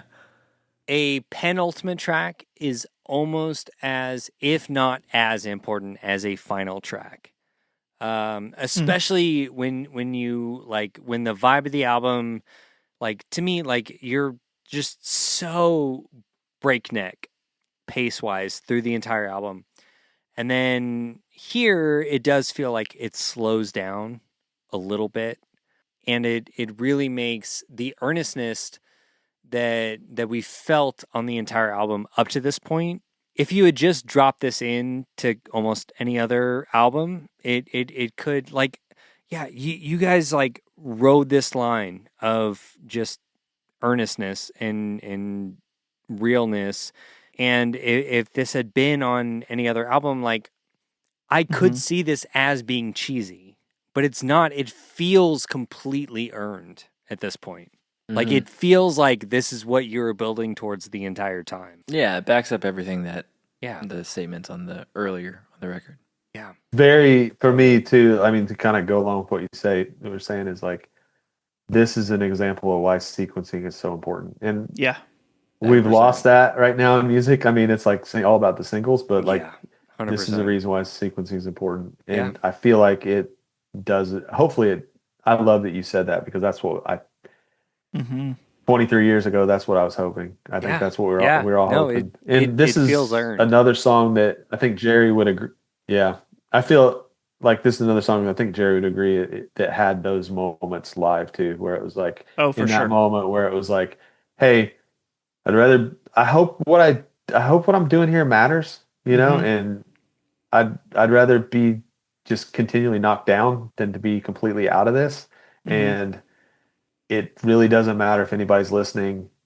I'm gonna sing at the top of my lungs. I'm gonna do that, even if I'm the only person doing it. Like, this is what I was made for in this moment, and I feel like we all kind of felt that. Yeah, this is because this is my number 2, but very could have easily been number 1 for the same reasons as I picked Weak at the Knees, was because a lot of it has to do with live, just the kind of feelings that this like moves within me, and like those it is just such a connection to it. For all the things that Davey just said, there's just such a connection to this song. And I love playing live. I love that ending part when we go into the I will sing at the top of my lungs, I will dance, even if I'm the only one. Like, I love that. Like, that every time we play it, like, moves something within me. And I just, like, it's just, like, it's the reason why I love playing live music so much.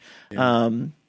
Another reason, just on a more technical and, like, musical side, like, I love this song because from a rhythm section standpoint, this is another one where, like, I really felt like Jared and I were 100% locked in. We both really loved, there's an album by the band Elliott called False Cathedrals that we both loved. Yeah, that album is a masterpiece. And there's that second track where the drums and bass are just, like, so locked in.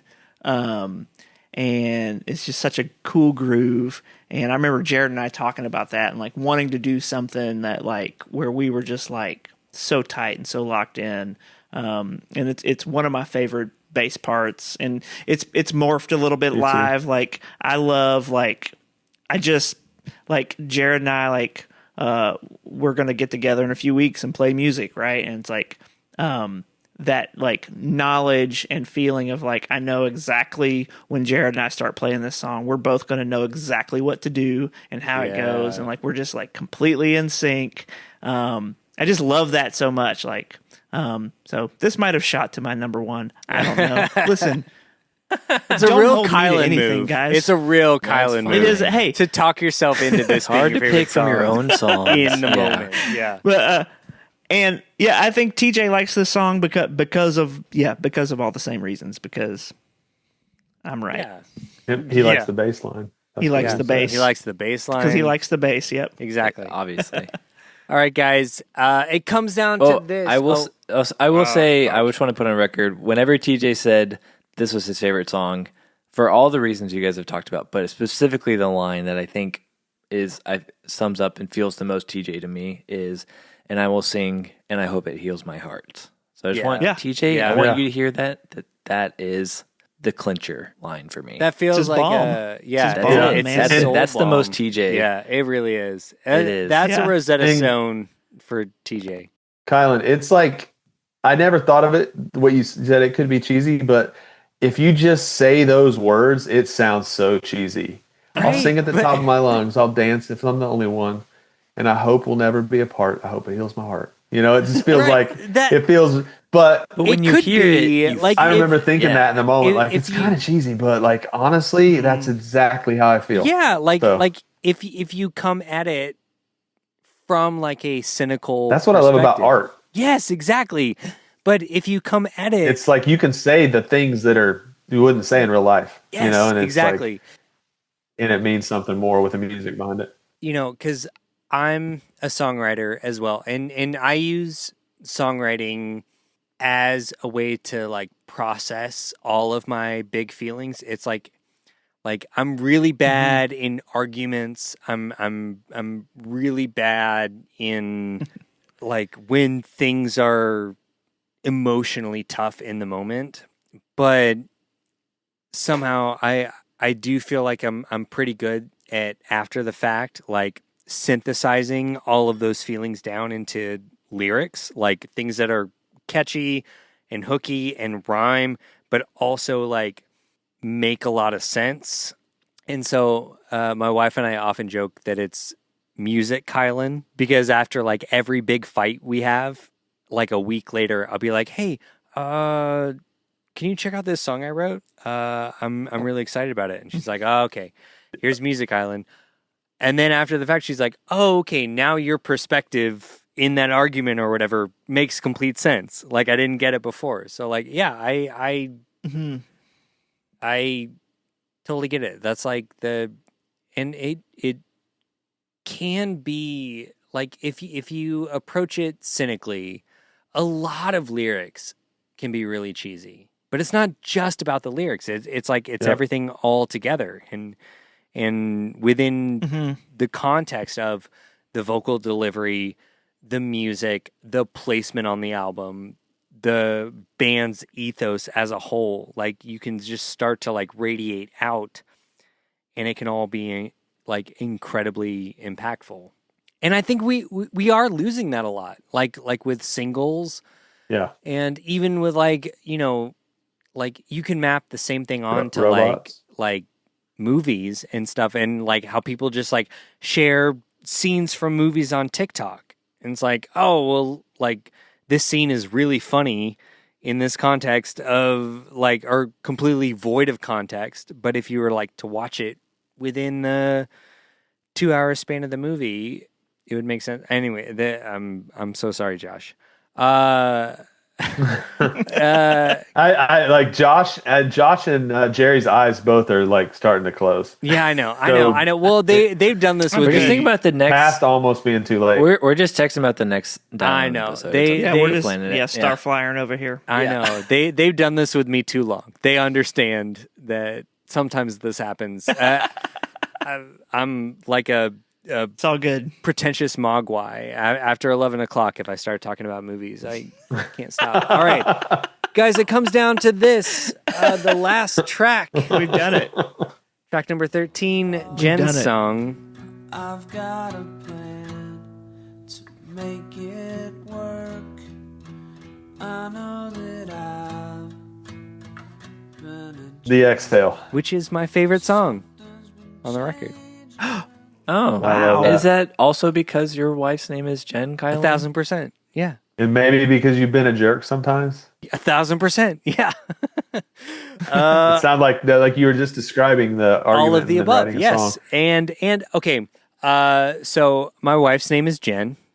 Since her and I started dating, I've sort of made it my mission to find any songs that have Jen in the title. And this one is head and shoulders above the number 2 song, which is Jen is Bringing the Drugs by Margot and the Nuclear So-and-Sos.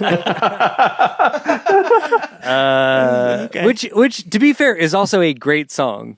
But I love that title. yeah, but this one specifically, especially after like the month that I've had, I'm just like, yeah, I related to this a lot. And I do love it as an exhale from this like super fast-paced record. It's nice having an acoustic song at the end. And the acoustic is so pretty, especially right here, like right at the very end. And it ties into the beginning. It's almost like, it's very like James Taylor-esque at times, and I love it. Oh, shots fired, Jerry. Jerry hates Well, it now. listen. No, I'm kidding. It's fine. I'm not a James That Taylor was rude. fan. I'm sorry. I'm not a James Taylor fan, but like Me neither. you can't. Yeah, well, obviously, Who would have guessed? obviously, but like there's like there's a certain No, you're right. I've ruined a like- moment. like I'm sorry. musicality. No, it's fine. I was just finally like bearing my soul and telling true. you about my favorite song. We'll see who the two I come hosts are for season 2 of Dial M for Martin. We'll see what happens after this. No, Davey and Josh. featuring Josh Olson and Davy Baysinger. Yeah, no, there's something about like the alternating like the picking lines that evokes a James Taylor-esque feeling. And Yeah. it's not No, I got you. but it doesn't bore you because that's James Taylor's whole thing. And here it's a boring? perfectly succinct like 30 seconds. Like okay, if you heard 30 seconds of a James Taylor song, you'd be like, "Oh shit, this is great." You're like, dang, yeah. If No, you I heard got you. an No, entire James well, Taylor song or all of James Taylor's catalog, you'd be like, "Okay, I get it." It's just this over and over Yeah. and over and over and over again. That's enough, bro. I want Davey to tell the story about this song. I kind of want you to. I was saying the opposite. I kind of want Okay. you to say like your perspective. Yeah. So this was around the same time as Knocked Out. So Davey had sequestered himself over in the garage and was working on finishing up the lyrics to Knocked Out. And also he was like, "Hey, I have this other thing that I've been working on." I think you played it for me. Yeah, I first. did, and I literally worked on it when I was supposed to be working on lyrics. Right. It's like my ADD was like, and also Love that. I probably I'm guessing I probably had a fight with my wife that Yeah. day too at the same so- time. So I think I'd gone over to see how things were going with lyrics or whatever. It's just over there. And Davey was like, "Well, I wrote this other thing." And he played it. And I was like, "Oh shit, like that's amazing." And I was like, "This needs to go on the album." this is great. Like, and so Davey brought it over and played it for everyone else. And like, we were trying to think about how we could like rework it or do like a band arrangement or something. Like, we were trying to kind of Right. figure out how it fits. And I can't remember if it was me or if it was somebody else. It was like, I think it's how it It's is. good. Yeah. Like, Davey just did it. Yeah, Davey just did it all on this 8-track like mini disc recorder that we had. He played all the guitar parts. Like, it was like what 5 or 6 different guitar parts on that outro. it's a slight miracle. You know, I don't know. Is that like the final, like what you did as like the demo is what made the final? That's from Yeah, the 8 that's track. the album. It's a real Nebraska Yeah. situation. Yeah. Really. Yeah. So I would say I wrote it like it probably 2 a.m. You know, I just like wrote it, and then the next day I think I don't know how I know Jerry came by and I was like, "What do you think of this?" I wasn't like, but in my mind it was just a song that I was writing. Like literally, I was just writing it and it's gonna send it to. It was like a voice memo. Let me write this, but I have an 8-track, so I was like, I'm gonna write this, and I just kept adding things, and I think we showed Milan next, and then I went back to working on stuff, and then Oren and Dan Leffler came over and like, let's hear it, and then Yeah, because we were like, "You guys got to hear this song that Davey has." Like, holy crap! Like, it was it was good for my ego for sure. It made me feel like, oh, cool, but it definitely was like it's a special moment too. You know, just that part of it of like working so hard on another song and feeling like you're banging your head against the wall, and then Sometimes just like you just gotta like completely switch lanes to like. yeah, and that's what I did, and yeah. And Dan Leffler, the producer, I was like, I do want to add, and still I'm like, there's a harmony that I would love to add, and Jared sings it live sometimes, or the 2 or 3 times we actually did that song live. He sings it, and I wish it was on there, but Dan's like, nope, this is it. It's close. This is how it's going to be. This is how it's going to And be. Oren's like, yeah, I think so. Like, and like, so that was it. I was like, maybe you can add a little, and Dan's like, no. So like even the squeak of the chair standing up at the end was me literally getting up, See, That's I so love standing it. in some dark garage. Yeah. It's so good. It's a perfect ending. This Yeah. record. All right, guys. We have said a lot There it is. about this record, I've almost fell out 3 times. right? I feel weak True. at the knees when Yeah, I that think was about good. how much we've talked about this record. So, the I way mean, we are almost tomorrow. True. Our recording time. yeah, actually. Definitely too late. Yeah. Not So even almost. I want to end this way. Mhm. Now that this record is 23 years old, it's ostensibly been able to vote in 2 elections and drink from the moment of its conception till now. How do y'all feel about this record now? I'm super love proud of it. Yeah, I love it. Like I went back and listened. That's the correct take. Well, so we have we'll touch on this in a minute, but we have a pretty big show coming up in October, and I sat down not too long ago and I actually listened through went through our whole catalog and was just trying to play along with the bass, just because we haven't played in a few years, and just want to see what I remember and what I don't remember and where I need to work. And it's like this album to me is just like it is second nature. Bass wise, like I mean, play every song, no problems, and just so many. I could talk for hours, but just I've said it before. So many good memories tied up into this album, and it was some of the best years of my life. So love it. 10 out of 10 would recommend. 10 out of 10 would skate. Yep, I'm getting. I feel like I'm teetering on like a little too earnest, so we'll just leave it at that. No, that's the whole Bleach thing. You got to Getting be a little more James earnest. Taylory on us, Yeah. Jerry. Yeah. I That's a line too far, Josh. Davey, what about you, man? Yeah, I think it's like 23 years ago, so it doesn't even feel like us in some ways. It doesn't Yeah. even feel like me or that I was a part of it. So, hmm but I do have all the same feelings. I feel so good. Like I feel like as a band, as brothers, like I feel like that's probably the tightest, most unified moment in. Well, I mean, just the 5 of us that were in at the end. It was just like. It just felt like there was a real focus, and this is the first record that came out of that. And I have different like records that are my favorite for different reasons, but this is definitely one of those that goes in the top 3. Yeah. Like circulates in the right now it's my favorite. I'll tell you that. I love that. Controversial take. We got the Right, 'cause we just CJ and talked about Scoop. It's lead singer Davy Baysinger's current favorite Bleach record. Who knows It's a where good pick. it will land by the time this airs, but as of now, it's your favorite. Yeah. I love that. Man, I just want to tell you guys again, like, it's so fun talking to the both of you. We had a lot of conversation about how we felt it was important to let TJ know we're proud of him as a dad. And I honestly want to extend like a little bit of that to y'all, because I do feel like Bleach is one of those bands within the sort of like 90s, 2000, like smack dab in the middle of like the types of albums that we cover, that I think you guys live in a lot of people's hearts.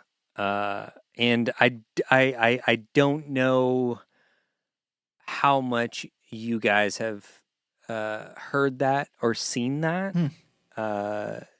Because like I know you dealt like going from Forefront to Tooth and like you guys have always had just sort of like, Well, and y'all never did a farewell tour, right? Like it was just kind of.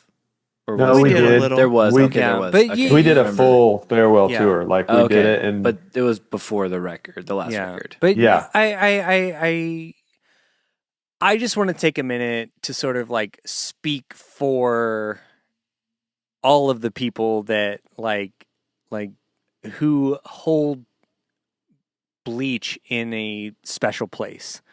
You know, like you guys are like a pivotal cornerstone band within like a very specific spot within the like Christian music from the 90s and 2000s. And so, yeah, I don't know how often you guys hear that. So I just wanted to take a chance to let you know, like you guys are flipping rad. Thanks, man. Yeah, thanks, man. Yeah, I mean, and this record is great. And if anyone has listened to all 5,000 hours of this episode and you haven't listened to this record, like go listen to it right now. That's all I'm gonna say. And then I want to ask both of y'all. Yes, there's something big happening. we should talk about this at the beginning. Nobody's going to hear this part. Listen, we can put this at How the big is it beginning. gonna We can be? put this at the beginning. Put it wherever you want it. Yeah, we'll put it wherever you want. Okay, we're starting this show. This is the end of the show, but it's going to be edited to the beginning. It's No, going to I'm be just the kidding. very beginning. We'll start it. It'll be a teaser. Yeah. Yeah. What's going on with you guys right now? We don't fully know exactly, but we do know a few things. And that is, That your Florida show was awesome. It was so good. Crushed it. yeah. Yep. You We guys played an incredibly killed it. rad show in Jacksonville, Florida. It was the I best feel like show this is a anyone's setup ever for seen. when we do that show, because we haven't done that show. And I said do. But when, like, for the place to burn down or something horrible to happen. Yeah, so October we're doing Furnace Fest, which is awesome. You know, a lot Really of great rad. That bands. is- We're so stoked about it. Just a little show Like- called Furnace Fest. Just a little show. Yeah. Yeah. And so we're stoked to do that. We found after we broke up, we did a benefit show for a friend of ours, Aaron Mars, who had passed away in he was on a crab fishing boat and it sank, and like all the crew died except for one dude. So he was lost at sea. And he was a filmmaker and a great friend to all of us. He's like one of the most amazing dudes. Just like was down to do anything you at. Like, hey, do you want to go pick up bees at 3 a.m? Yeah, I'm down. Can I go with? And I'm like, yeah, let's go. So In the We Are Tomorrow video. he is in the We Are Tomorrow video. Nice.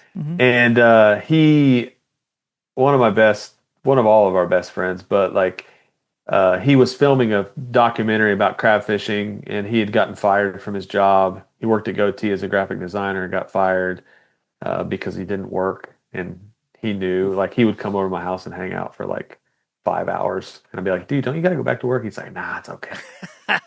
But he went and filmed it, came back home, went back to help fund it, and we did the show after he passed, to help, hoping that the footage would be released and the documentary would be done.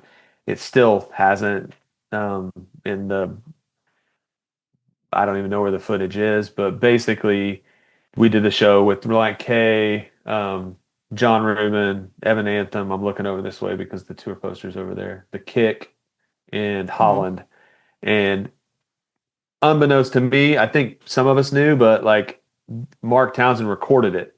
So when he found out we were doing these shows, he was like, hey, I got this. Our mileman talked to him. Somehow we found out there's this live recording of us Multi-track recording, yeah. from like 20 years ago that is all of a sudden uncovered. There were issues with some of the audio that couldn't be fixed. With the vocal, there was way too much like cymbal wash, so it was like, it's not anything. Band sounds good, but we can't use the vocal. Yeah. We don't really want to recut it. You know, that feels wrong. And so now with technology, you can take out the background noise and have the vocal. And so basically he's like, you guys want this? What do you want to do with it? And we're like, so we're going to press vinyl. It'll be our first vinyl ever. Wow. We're doing a real limited amount. It'll be online for pre-sale like a month before the record, before the show, before Furnace Fest. But none of it will ship until after Furnace Fest. Okay. So people can buy it online or they can buy it at Furnace Fest. The Furnace Fest ones will probably be different. Like they'll be signed, they'll have more stuff to them, Right. but they'll all be, hand numbered, and we're stoked. I think Wow, it's, that's so it's cool. cool. Super It's cool. we're also like, it's like a That's awesome. DIY. That's awesome. Vinyl's expensive, but the packaging portion of vinyl is the most expensive, and I think sometimes it can be the most boring. Yeah. And so like we're gonna DIY, like literally it'd be like punk rock style versus like punk rock, So cool. a mix between punk rock and Sigur Rós. It's like we're gonna like literally stamp multiple stamps, layers, and it's gonna be awesome. Oh, that's probably have a cool. story Yeah. in there about Aaron and about the show and more details and all that. But it will only be available like to buy at that festival and to buy online but until the festival happens, it won't Yeah, be anywhere. that's it. So, Wow. and then after, the only place it probably, there's no plans right now of exactly when, but probably 2 or 3 months after that, we're going to wait a good bit. We'll release it to like streaming services, but for at least 2 months, you're not going to be able to hear it anywhere else. So Oh, man. it's kind of fun. It's like, No, that's so rad. so yeah. Guys, Yeah, I love that's- it. I love it. That's so cool. It's all a we good, got. no, yeah, it's a good spot for us too. I feel like right now, because none of us are looking at this like, how can we relive our youth or any of that? It's just like, Right. we get to make art together. We get to take old pieces and put them together. And, we're even like probably reprint some like t-shirts from the years past, and those will be available. But it's just like, it's just fun stuff, it's Yeah, like we're that's trying so to, cool. Yeah. Well, and I think it's fun just to not put too much of a point on it, but it's fun too, as Davey just said, like to revisit something, but with no expectation of trying to like, we're not trying to do this as a living. yeah. Like, Right. we're not trying to necessarily like relive something that we did 25 Yeah. years ago. No, I you think guys it's are like, just trying to, excuse me, celebrate what y'all Yeah. have done before. and it'll be fun to see after we do this show and see like next year, what is it, Dave? The 30 year anniversary of Yeah, the band. it'll be 30 years. Next year's 30 years since we released our first record. So it's, That's a milestone. Yeah. so we may do some stuff next year. Yeah, so it'll be fun to kind of see what makes sense to do. And I don't want to tip our hats too much, but we do have a Dropbox full of demos of song ideas we've been bouncing around. We'll see if anything happens. All right. Well, you guys got to send us those. I mean, that like that's just. I don't know if you saw there was a terms and Oh, yeah. conditions whenever you signed into Right, when we signed. into the Zoom. Yeah, you're legally obligated When to you send join the Church Games Zoom now. call, All of yeah. those There's not demos. much to send at this point of let's They're That's there. fine. That's Yeah. fine. No. Yeah. No, that's awesome, guys. No, I love it. You guys are, you seem like you're in a really good spot of just like, yeah, like this was really fun. Like you're not doing the like you're not trying over hard to be like a legacy act, right? Like you're living in the moment. You're being earnest, which is what Bleach has always been about. I love it. Take it as it comes. I love it. We'll take it as it comes. It's so good. Yeah. All about. All right. Is there anything else you would like the listeners of this show to know before we sign off? Man, we've said a lot of words. Yeah. We have said a lot. Thank you for coming on and saying a lot of words. As always, it was a massive pleasure from us. Listeners, if you enjoyed this, we have more nonsense like it at our Patreon at patreon.com/churchgamesnowpodcast. And of course, from all of us here, the CJN crew, may all your favorite bands stay together. Peace out, mofers.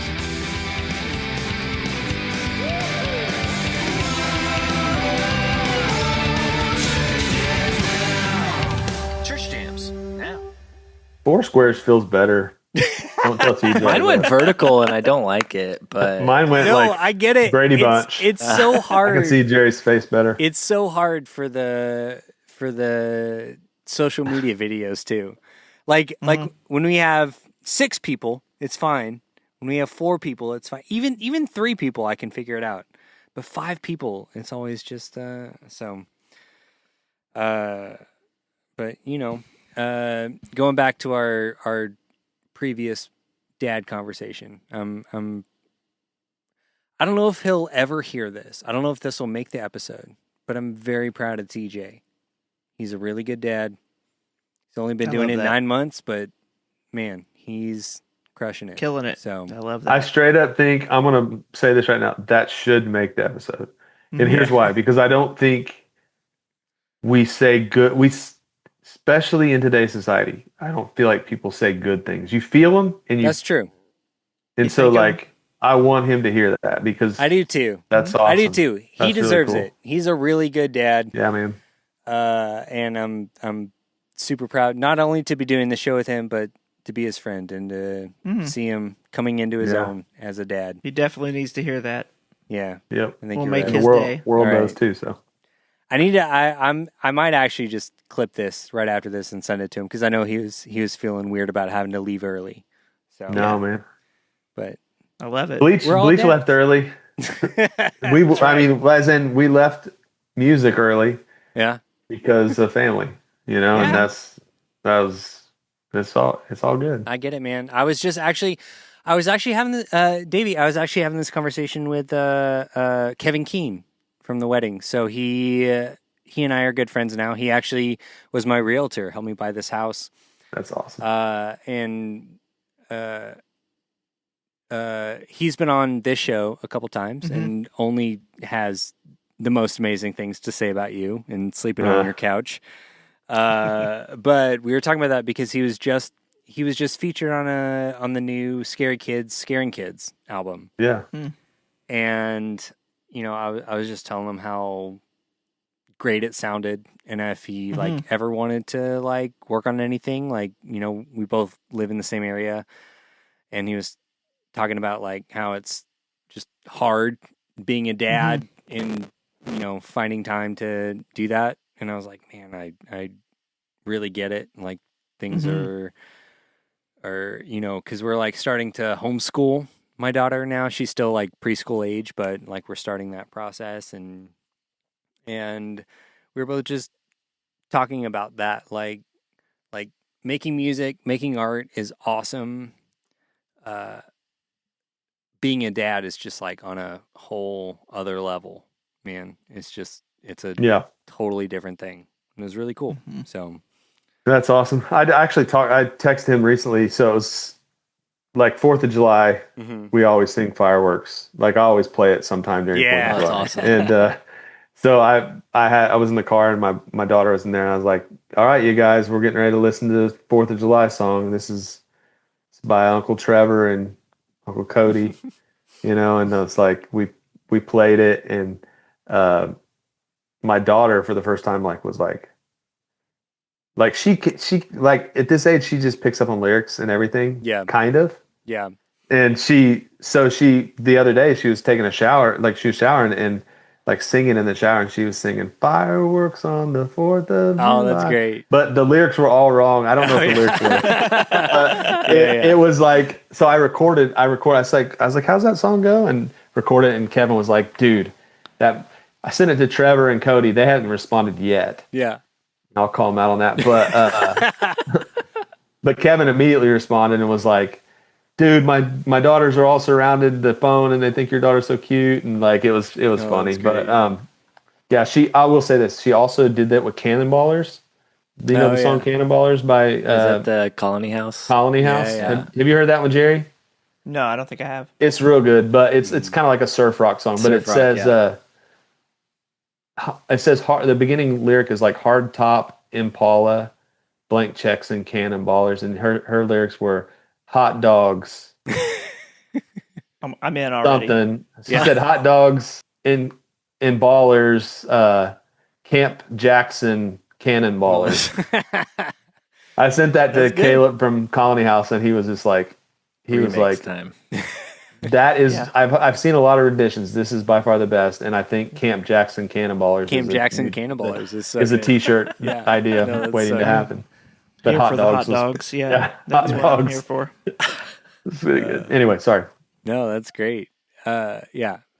We've said a lot. I just we have said a lot. I love the dad tangents, guys. I mean, we're all at different places in terms of all that, but it's fun. There. Josh, I'm sorry. There's. I feel like there's not as much space as I would like for dads to just talk about being a dad. You know what I mean? Yeah. Like it's hard to find those connections. And Josh, once again, I'm sorry. The beauty of this podcast, beyond just connecting with people that we love, like musically and stuff. Like I like having these little random asides. Just like, we're all doing the same thing, right? Like We're all humans, man. We're all making like creative pursuits and trying to make sure that other small humans that Be a halfway we decent help father. create like don't Or die and become good responsible people. Like Yeah. or it's bigger than me humans in my case. yeah. That's right. He's we'll get there but eventually. Still trying to, How tall is he? How tall is he? He's pushing 6 feet. He's Okay. a few inches taller than me. He's Oh, he's just bigger than me. He's Yeah. a tall. He's cool though, man. Yeah, it's cool to be on this side of being a dad and having Yeah. an almost 20-year-old where we're like we're buds now and we go see bands and Right. we like Yeah, that's so music cool. and he's a super cool guy, man. He's he's awesome. That's so rad. Yeah, I like him. Like to hang out with him. So I don't want him to hear. I don't want his head to get big. He might be Well, he listening. might hear it on the episode, so Yeah. can't promise anything. Yeah. If he I doubt He's gets it. he's a hot dog and all- cannonballer. He's a hot Hot dog. dog. He's a Cannonball. hot dog. Yeah. If he can get through all 6 hours of this,